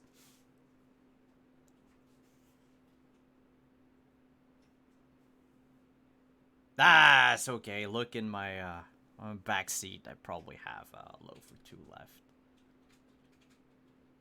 No, it's fine. I don't want to intrude. No, go ahead. Me, Kara is su Kara, whatever they say. Just go ahead. The door's unlocked. Mr. White Okay. sticks his head out the door and tries to figure out what the fuck is going on. Jimenez just peers into the back seat and hope there isn't anything like untowards back there. There's a chopped up body in a plastic bag. Okay. Is there anything untoward? There's a chopped up body inside a clear plastic bag.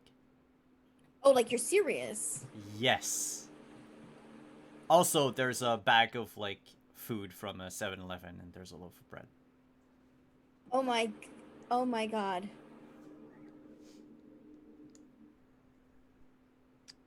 You know what? I forgot I need to go and get my morning jogging because the clients don't like a punch belly. But you take care, buddy. And in typical Jimenez fashion, Jimenez is going to run away. Nice talking to you, neighbor. Yeah. Are any of you still looking at this weirdo from the RV? Oh yeah. Oh, I'm staring. Yeah. Oh yeah. Hey, any one of you lot want a sausage?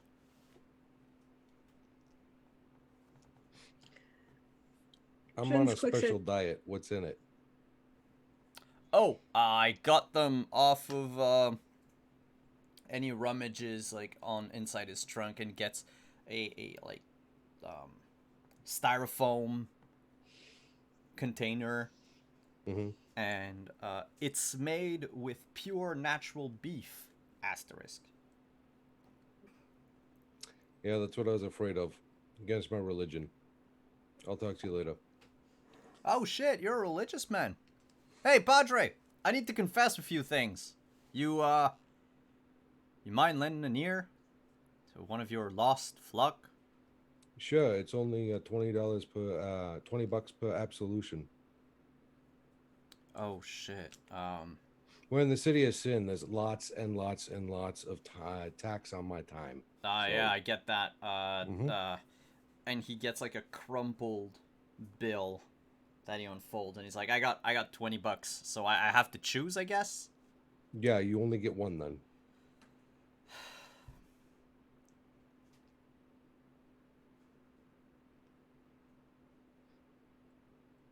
Can it be a future sin? That would be like a sinful thought. So it's a minor absolution. You could get 2 future sins for $20. Oh shit, nice. I'll get the 2-for-1. Okay, sounds good. I'll carefully take the $20, and I'm holding it with 2 fingers the entire time. He says, all right, okay, so I have to think. First sinful thought. Mhm. I wanted to rail my wife's sister for 20 years. Mm-hmm. She's been dead for 30. And you're still thinking about this for possibly some time in the future. No, that one's the one in the past. In the future, that friend of yours, the Joy Mhm. Boy. Yeah, I'm gonna do that.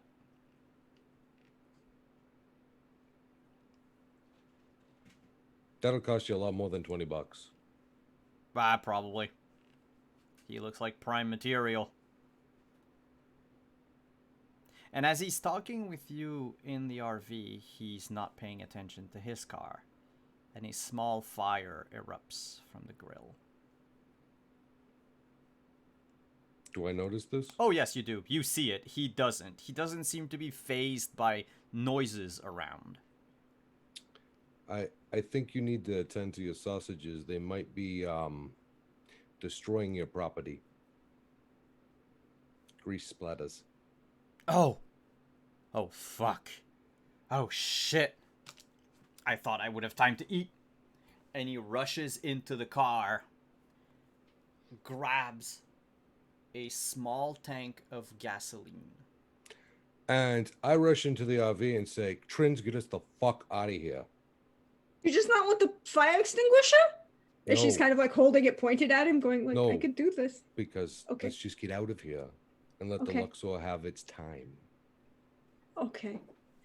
So Trin starts the car and pulls away. and in the rearview mirror, you can see this weird, probably very high guy just feeding the flames on his car,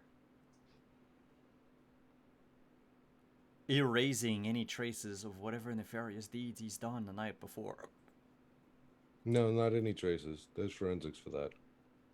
There's also video footage because we all have cybernetic eye cams. Yeah, I mean, you can make him viral if you want. The parking weirdo. I mean, Jimenez got a really good look at everything, so Mm-hmm. he'll just upload that to the group Dropbox or something. Yeah. at which point, oh, no. Oh, I have to roll something. Hold on a sec. Okay, yeah, it's a 1. So, didn't he say he was trying to make sure his wife didn't get any of the money? Wouldn't that be like something if we tagged, saying, question mark, who is your wife and why was you losing all your money to this asshole? I don't get into domestic disputes. And I turn over to Reno and I hand her the $20 and say, I didn't think he was gonna call a man as a prostitute. You win that bet.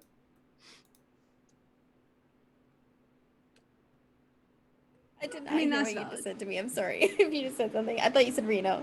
Yeah, I said, I hand Reno the $20 and I say, I didn't call him, or I didn't see him calling a man as a prostitute. You won that bet. It's never a dull moment. Is Jimenez still in the area? Well, you catch up to him with the RV as you drive away because he's only one Bye, person. Joy Boy. Bye. Would you like a ride, sir? Well, yeah, but we should probably get to the gym soon. Okay. You headed up to the gym then? Now? Yeah, I'll do that now. Do we need to take the photos first? Or do you want to take them afterwards? I'll take it after. Don't worry about it. So you want to get your sweat on first? Oh, yeah. Sounds good. Tell Fiona hi. So Jimenez heads for the gym. What does the rest of the group do? You more or less have a day to kill. Well, a few hours. I suppose, Jimenez, you're not going to stay at the gym for the whole day. That would be kind of pointless.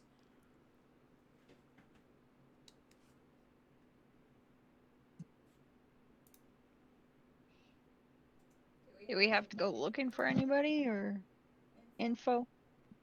I mean, we were supposed to find. Wasn't there a bar that Bad Santa came out of? Yeah, we first need information on the one who seems to run it, the queen. Okay. I'm not going into someone else's territory without knowing whose it is. And I'm sure this gang of what is it? Outlanders? Outriders? Outlaws? Outhouses? Whatever. Outbackers. Outbackers, there you go. Jinx, you know anything about a group called the Outbackers? They sound like they might pretend to be nomads, raiders, something of that nature. Do I? Make a local expert check.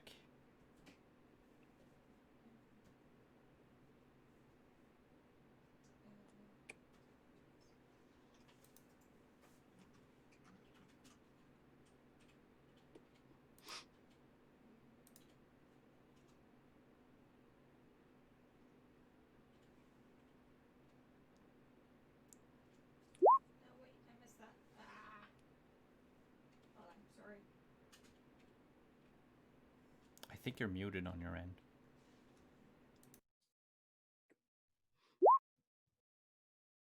There, 14.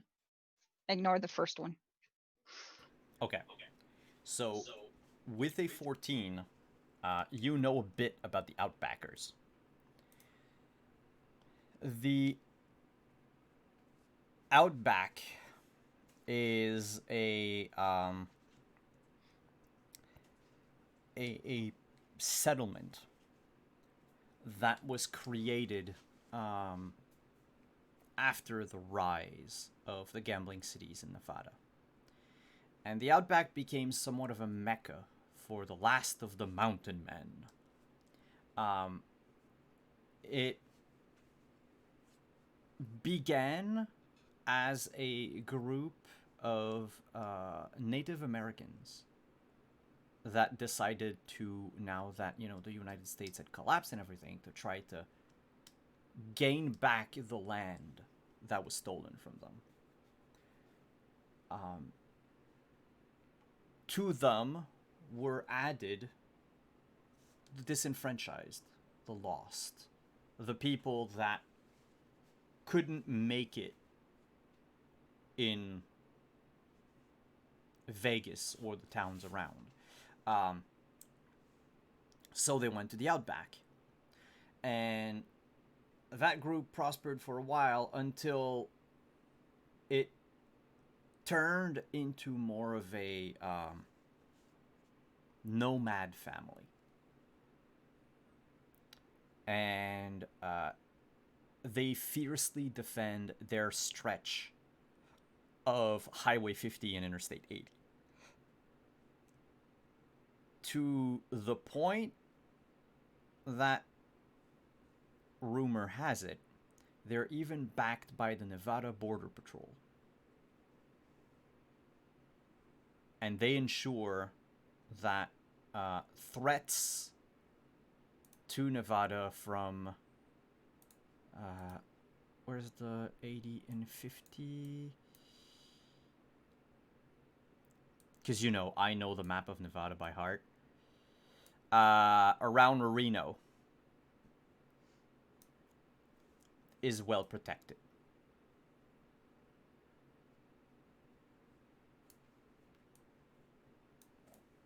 Which is further north than when you came in. The Outbackers, they call them. Nomads for the most part.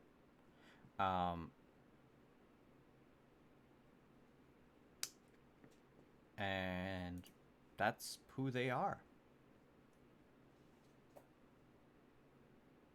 I, of course, tell Mr. Wright about that.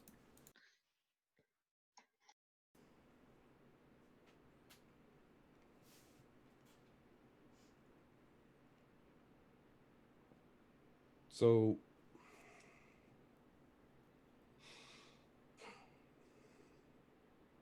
are they known to? I'll then try and see if there's anything in the local like news or anything about where they like to hang out, like online, just like whatever, you know, where are they rumored to be in Vegas, if at all? Because it sounds like they go a little further north. Yeah, they do not approach Vegas. Gotcha. So that's probably why Bad Santa likes to hang out here. After that downside. Yeah. But Bad Santa, Alt told you that Bad Santa was thrown out.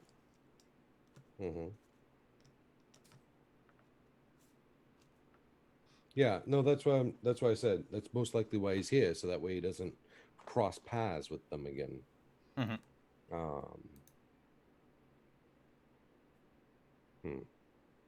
I was hoping to use them as a way to get to Bad Santa.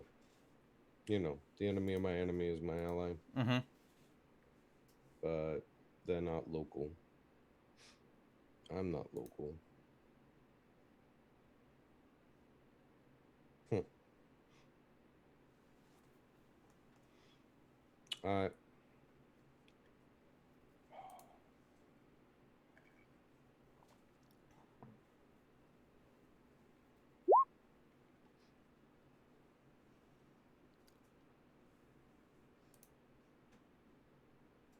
And Control find anything on the Queen? I don't know yet. Supposed to hear back from her.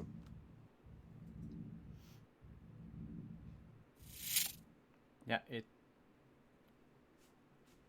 She would answer today. I mean, if Eminez went to the gym. She would answer around midday today, so you still have a few hours. Like, I'll let you know that. Like, you still have a few hours before she reaches out to you. Oh, I forgot I was going to the gym. I'm going to the gym with Jimenez. All right. I'd forgotten. No, that's okay. If As we drive by and I just buy soy boy, I'll just realize and hop off and jog with him the rest of the way. All right.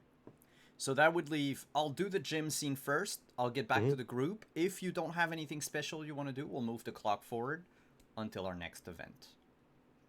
Jimenez and Reno. You take the elevator to the 15th floor and enter the ultra-modern gym of the Luxor. Swanky. It's chrome all over the place. A lot of the machines are to be used with people with cybernetic enhancements. The weights themselves are measured in tons.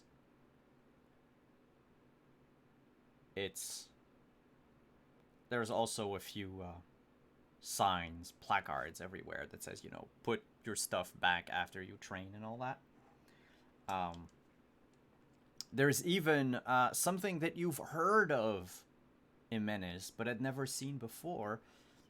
A machine called a sparring partner. Part robot, part shit. What's the name again of that pole that has the sticks coming out, and when you hit one, it spins around? You're muted. Sorry. Oh, it's Mukchung. Mukchung. So it's part Mukchung, I hope I pronounced it right, and part robot. Instead of reacting solely to what you do, it also anticipates your movement and tries to get you off balance. So it studies you, makes up a profile for you, and makes you a better fighter. It is currently being used by a man that is shaped like a cloud, with huge bulging muscles that stretch his skin so tight that they form like these bubbles. The type of person... That's definitely injected oil. Yeah, the type of person that not only cannot reach their back, but probably cannot even reach their hips with their arms. And they're fighting the sparring partner and having a very hard time at it because they are sluggish, slow, and don't seem to understand that this machine is based on your skill more than just how hard you can hit. Every time I see one of those, it always makes me want to pop it with a fork. Over on the thread mills, you have we'll call her an upper class lady in sportswear, designer sportswear. She's running on the threadmill, holding onto a leash. The threadmill next to her has a small designer dog on it that is similarly running on the threadmill. Tread?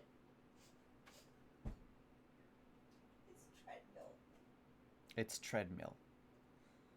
Okay, I was just making sure I'm thinking of the right thing. Sorry. English as a second language. Which is entirely fine, but I wanted to make sure I was thinking of the same thing that you were. Yes, I added an H, I don't know why. In another corner of the gym, in the stretching area, you have a few people, 3 of them. They look like retired businessmen, and they're currently injecting all sort of fluids into their veins as they pass around a needle.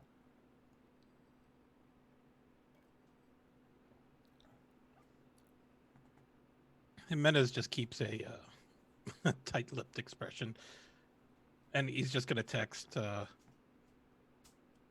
Reno through the implants that they connection that they share. Is like, oh, so this is how the other side lives, huh?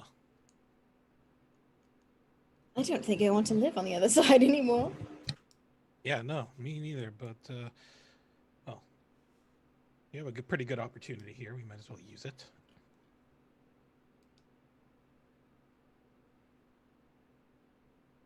I'm gonna start. I will spend this time lifting weights directly, like pointedly in front of these men with muscles much larger than mine, but with probably a heavier weight because she's actually pretty buff. They have synthetic oil injected into their muscles, so It doesn't take very long for one of them to spot you and approach you. Say, hey, you're doing it wrong. That's not the way to lift the weight. You're gonna hurt yourself.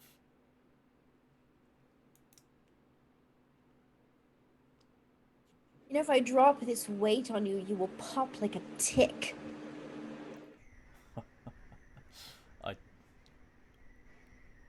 Ticks are for dogs. So run away, the little pup you are. Go back to your owner.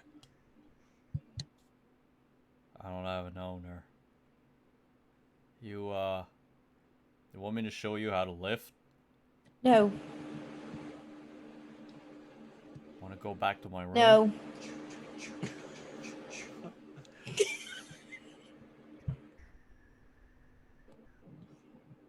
Alright then. No. And he mutters something under his breath as he turns around and leaves.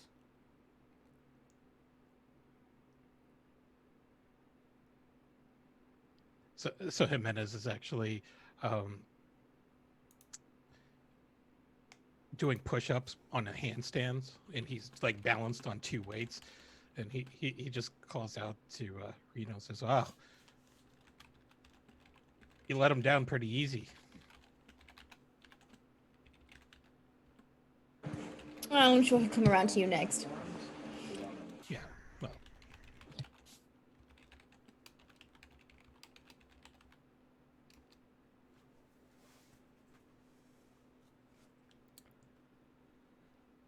He just goes back to another machine and starts doing a thing that I love that I call the rhinoceros. He's lifting weights and going, ah, ah, ah, ah, ah, ah. Yep.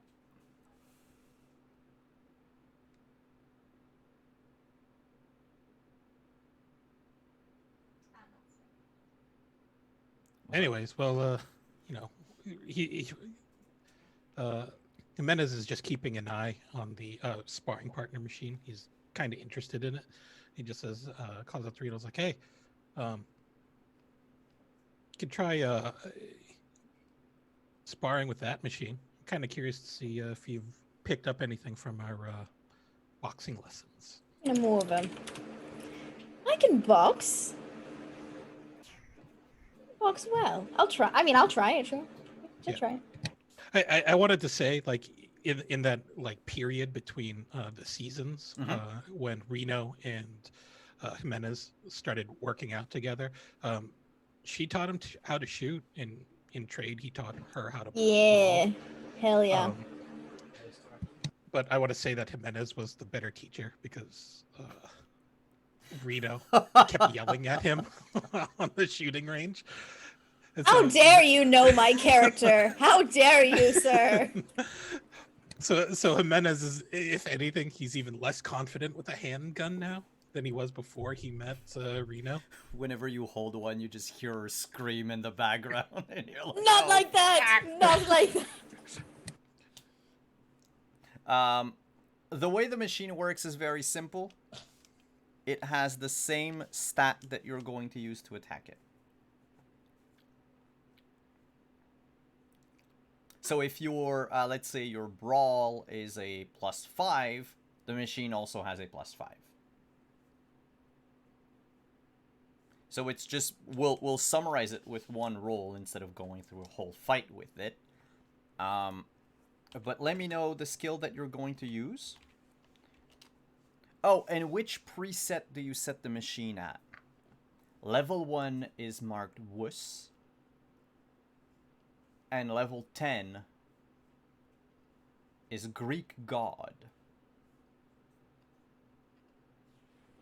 Rito's still feeling a little confident. I'm gonna go with an 8. 8? Alright. 8 is written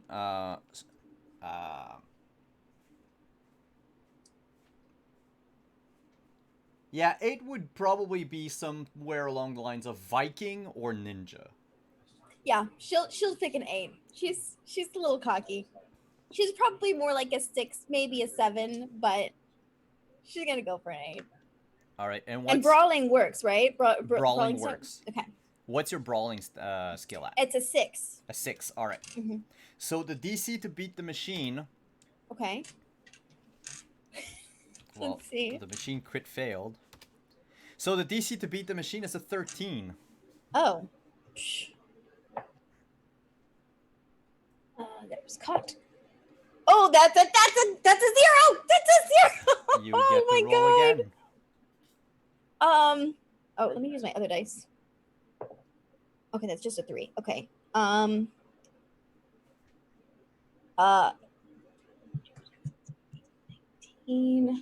plus Dex.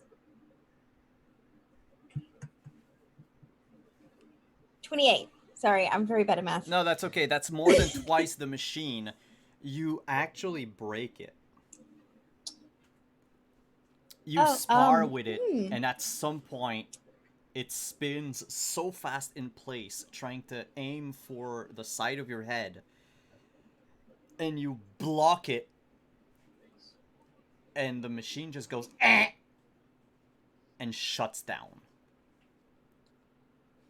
I just kind of gesture at Jimenez and you can go with me. Muscle guy in the background drops his weights and leaves in a huff. Oh, did he fight? He fought that thing, didn't he? Yeah, he was on that Yeah, that's thing. right. It was not good.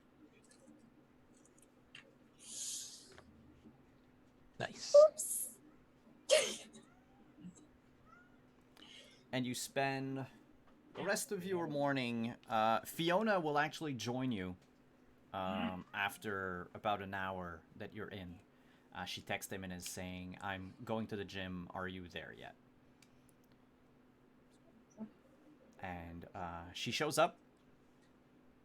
Is very nice, but very focused on her training. You notice, Jimenez, that she hasn't really moved from her old habits. She does pretty much the same routine she always had, focusing more on upper body strength and cardio. And keeping the legs, like she's not skipping leg day, but she's definitely putting an emphasis on her upper body than her lower. Yeah, that tracks. She's kind of Amazonian in physique. She's actually bigger than Jimenez.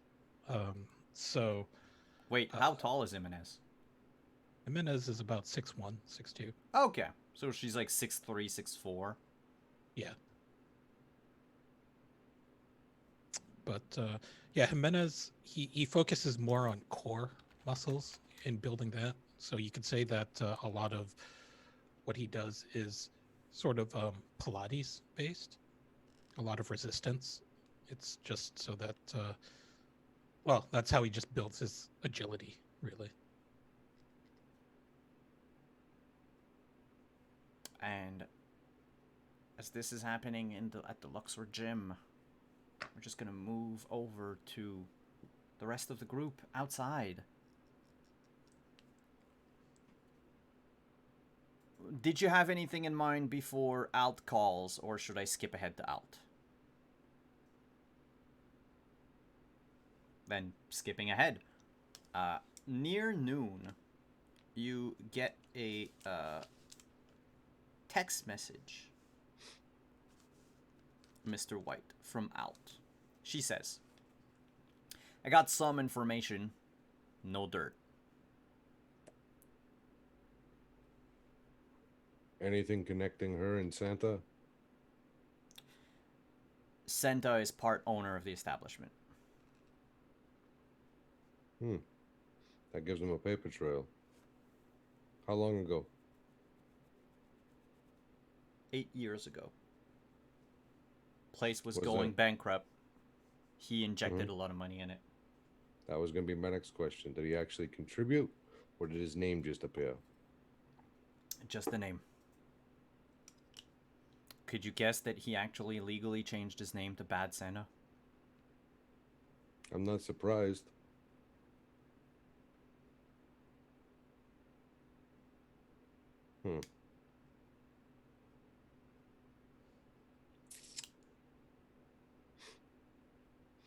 What's her paper trail look like? Her paper Or the trail is pretty standard. Runs a bar, brothel, and Ripper Duck all in one. Same kind of thing you would see in Night City, really. All legal in the state of Nevada. Nothing wrong in what she's doing. She has, actually, she has one employee on staff, and there's another owner, proprietor of the establishment. Okay. They share Names? everything 2 ways. Bad Santa doesn't get anything back from the profits that the establishment makes. Oh. Yeah. So why is his name on it then? Well, he was a one-time donor, but he's a shareholder with 0 stocks, if you will. What's the other owner's name? Believe it or not, King and Queen. Okay. It's crazy how Las Vegas is lax in naming conventions. Not worried about it.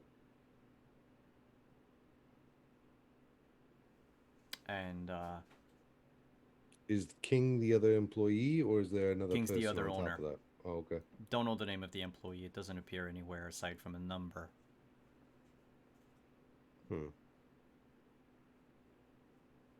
And Bad Santa receives his customers face to face. Fair. From what I saw on the feed, he spends his whole days at the bar or at a table or whatever. It's a lot of time in the back rooms. That doesn't interest me. What interests me is a couple days prior, so like 48 hours, 72 hours ago, who came in and hired him? Oh. Yeah, you probably know them already. Probably. I just want to confirm. The guy you sent me the picture of? Your helicopter pilot? Yeah. Yeah, that was him. Was it before or after the helicopter incident? They actually met before the helicopter incident. Interesting. The audio is a bit garbled, but from what I understood, Bad Santa was to be a backup in that operation. Clear away the stragglers, as it were.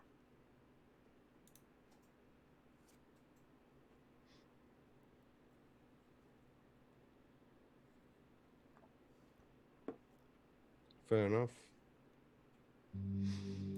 So it all leads back to the retired officer.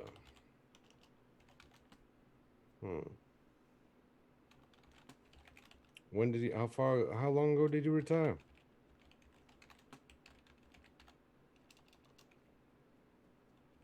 Let me check my notes. He retired. Carson Tyler retired from the NCPD force last year. Okay. Was he actually up for his pension, or did he retire early? He retired early. Okay. It's from what Alt found. It's it stinks of he got fired, but they publicly announced it as a retire, like an early retirement.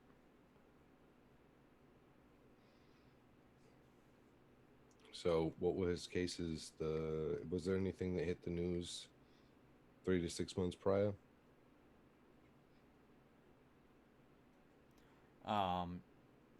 Looking into his files, he was involved in. He was moved from Narcs to C Squad. Okay. And a few months prior to his retirement, Uh-huh. was involved in a situation that Mr. White knows about. The destruction of the building that saw where you met what's his face? Hawk. Yeah. What was his role in that? Oh, he's one of the C Squad that answered the call. Did they all get retired?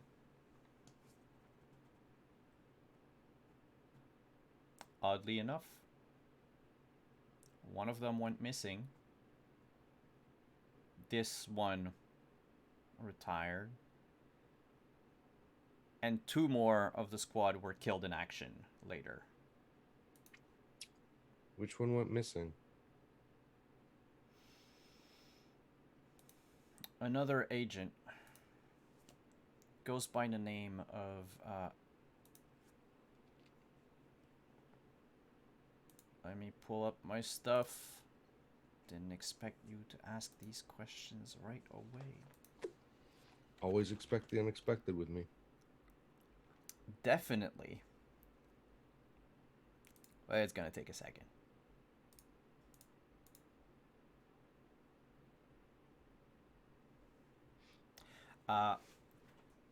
Jun Chen. Jun. Hope I pronounce it right. Chen. Chen.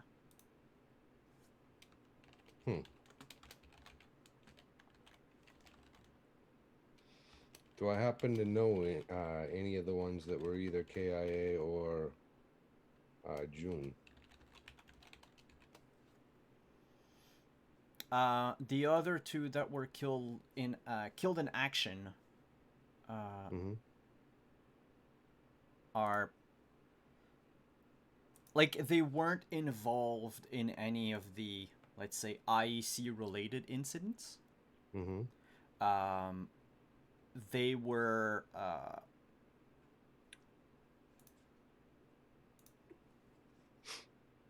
killed in another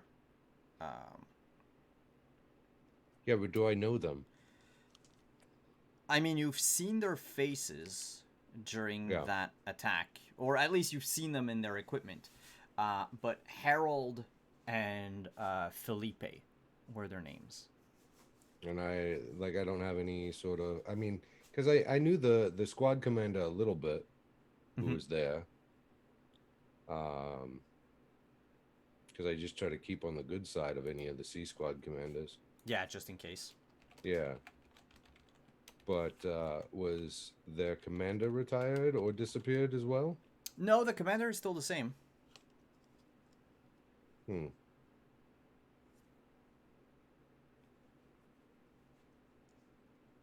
right, well. It just seems like, bad luck after bad luck for the department. Yeah.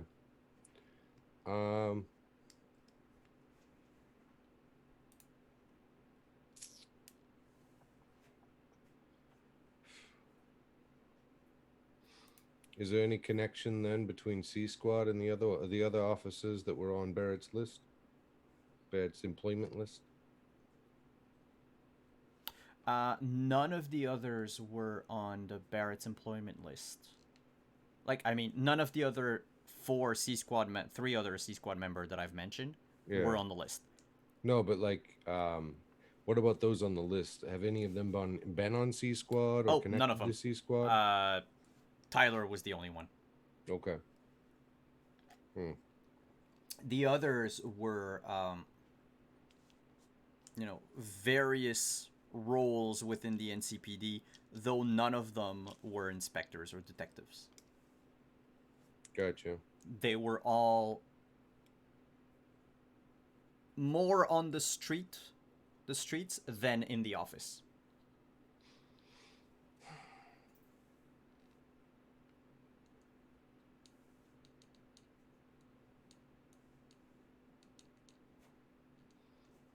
Can you send me a video clip of Santa and Tyler meeting? She uploads the same video clip she was talking about earlier. Great. And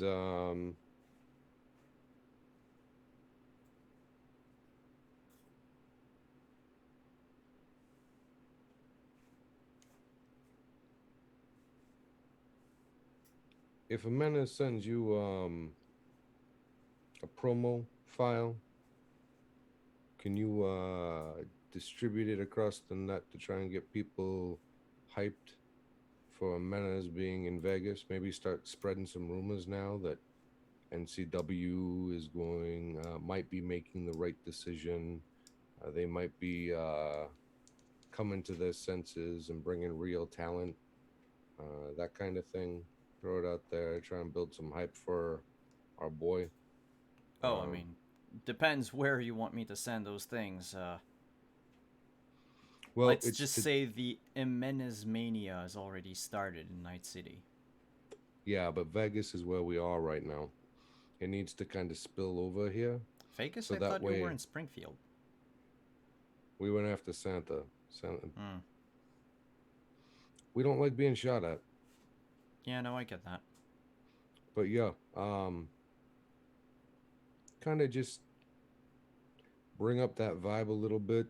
See if you can get them to see some of the crowds that are chanting, effing legit when Jimenez is in Night City, and get them kind of hyped for that, and see if we can kind of get that crowd to go a little crazy when he comes out. I'm not much of a hype girl, but oh, come I'll on. give it a shot. You didn't learn anything from being around Johnny Silverhand all those years?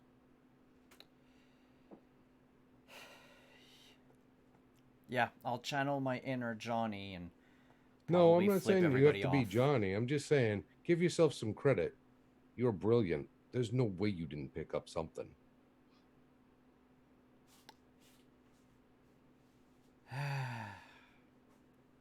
Is there anyone that you can't convince, Mr. White? Yeah, I can't convince myself of anything.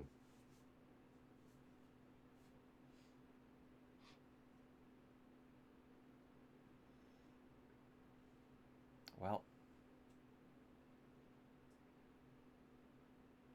now I know your weakness. Yep. You would have guessed it, though. Why else would I put myself on the line for other people?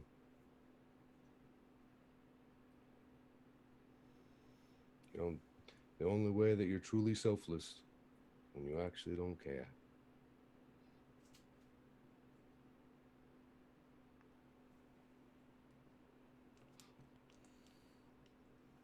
All right. I'll let you go. I think you have a match to catch tonight. Oh, yeah. We'll have some fun. I appreciate this, and just put it on my tab. As always. I got money in escrow already for you. Tell me when the $3,000 is gone. Will do. Thank you.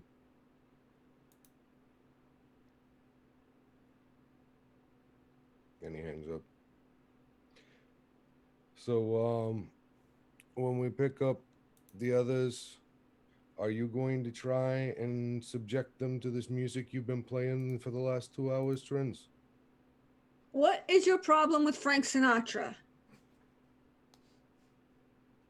It's interrupting my concentration while I'm trying to read these files. Well, driver picks the music. Deal with it. And she turns the volume up louder. Mr. White will pull out his military grade earplugs and put them in and go back to reading the files that he took from IEC. For full disclosure, Jinx is sleeping on her bike, snoring up a storm.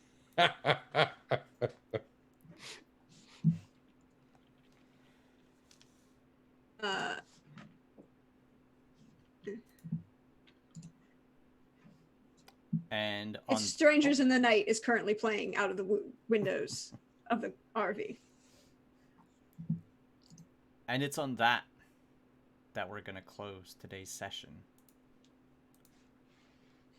Next week we have a wrestling match and probably a confrontation at the JG Saloon. Or not. I don't know. At this point you could probably just decide to fucking bail and go to San Diego.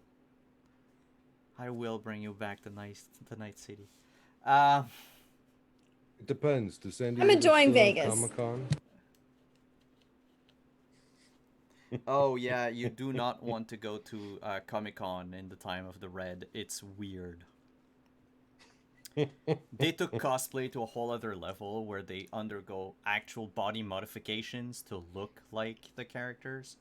Even if these characters are, let's say, Optimus Prime. Nice.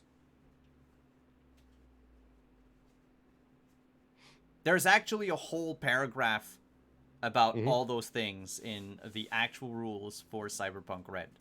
Love it. Yes. I'm excited for it. I mean, don't you want to go to Comic-Con with Trents? I was joking, but... On that note, let's go around the table. Tell us who you are, where we can find you, what you have going on in your internet lives. We'll do the reverse order from earlier, so we will start with Deirdre. Oh, hey, y'all. You know me. I'm at Deirdre on Twitter or Praxagorthesmiaphoria as you see me around on Twitch. And I want to say thank you to everyone because I love playing with you all. It's always so much fun. And I'm almost sorry for Trins' chaos sometimes. But as for me, you can find me back here tomorrow for the season 1 finale of Black Flag as I get to run some craziness for my players. Last session, I gave them a Kraken. And what do you think will top that?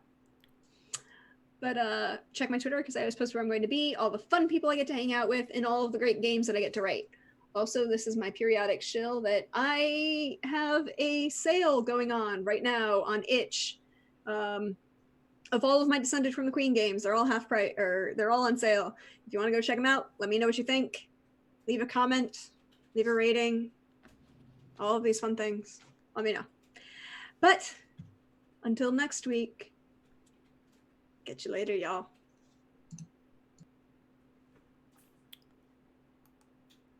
Chris. Hey, everybody. I'm Chris Geary. You can find me on Twitter at Chris Geary.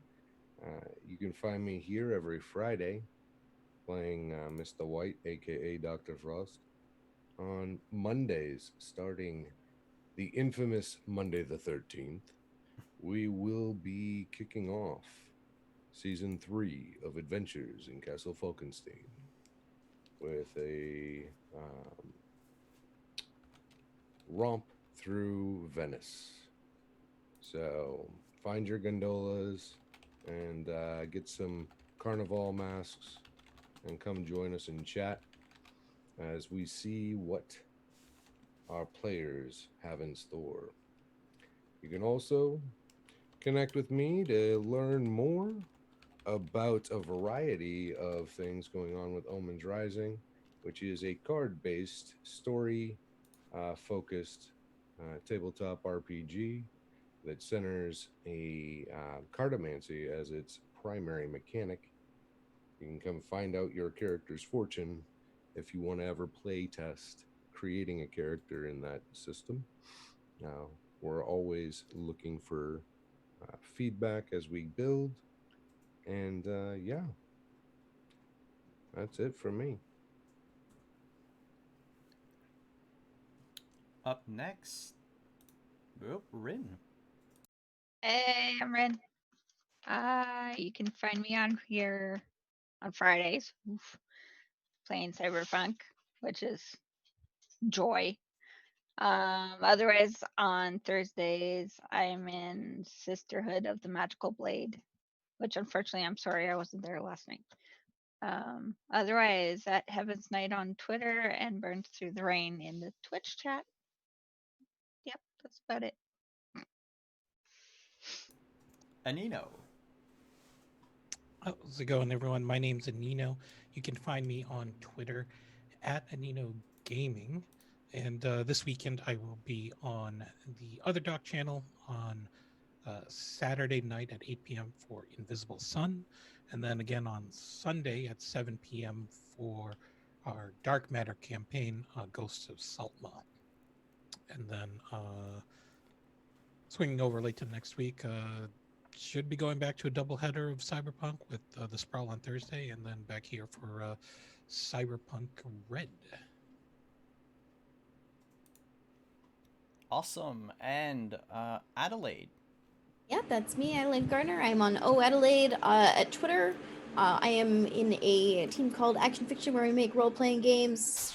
We just released Monsters of Merca, which is our 5e compatible political parody game, and we are working on its first module expansion for that now. And my game will be coming up in the fall, so check that out. And I am Simon at Wandering DM. Thank you so much, everyone, for hanging out tonight with us. Thank you to all of you who hung out in chat. Thank you for the follows. Thank you to those of you watching the VODs on YouTube. It's always greatly appreciated to know that we have fans on the other platform. Thank you to all of our sponsors, Roll20, Found Familiar, Magen Press. Thank you to our partners, Level Up Dice. Thank you to Art Alsorian Games, which it may have not been the case tonight, but we are here at Wandering DM using the unreleased actual rules for Cyberpunk Red. I am so grateful for the trust that Talsorian has put in us. Ooh, thank you for the gift sub. I couldn't be more grateful. So in the coming weeks, we are going to see more of these rules in action, especially when it gets to combat, cyberware, and also regaining humanity and avoiding cyberpsychosis. So a bit more of the downtime rules that we haven't seen yet, but we'll showcase them over the course of the game. That said, you can find me tomorrow morning reprising my role as Nathaniel, the sexy swashbuckler, on the Salty Swallow as we play our finale of our first season of Black Flag, our Abscallion campaign. Then on Monday, you can catch me here playing a new character again in Castle Falkenstein. And then on Thursday for Sisterhood, and on Friday for some more Cyberpunk. And if you would like to check out our Patreon, feel free to check it out at patreon.com/wanderingdm. If you would like to join our Discord, join our community, and partake in all the fun activities that we have, and that will have more to come as time goes by. On that note, it's getting late. Thank you everyone for coming, and we will see you again next week. Bye-bye. Where's the end screen?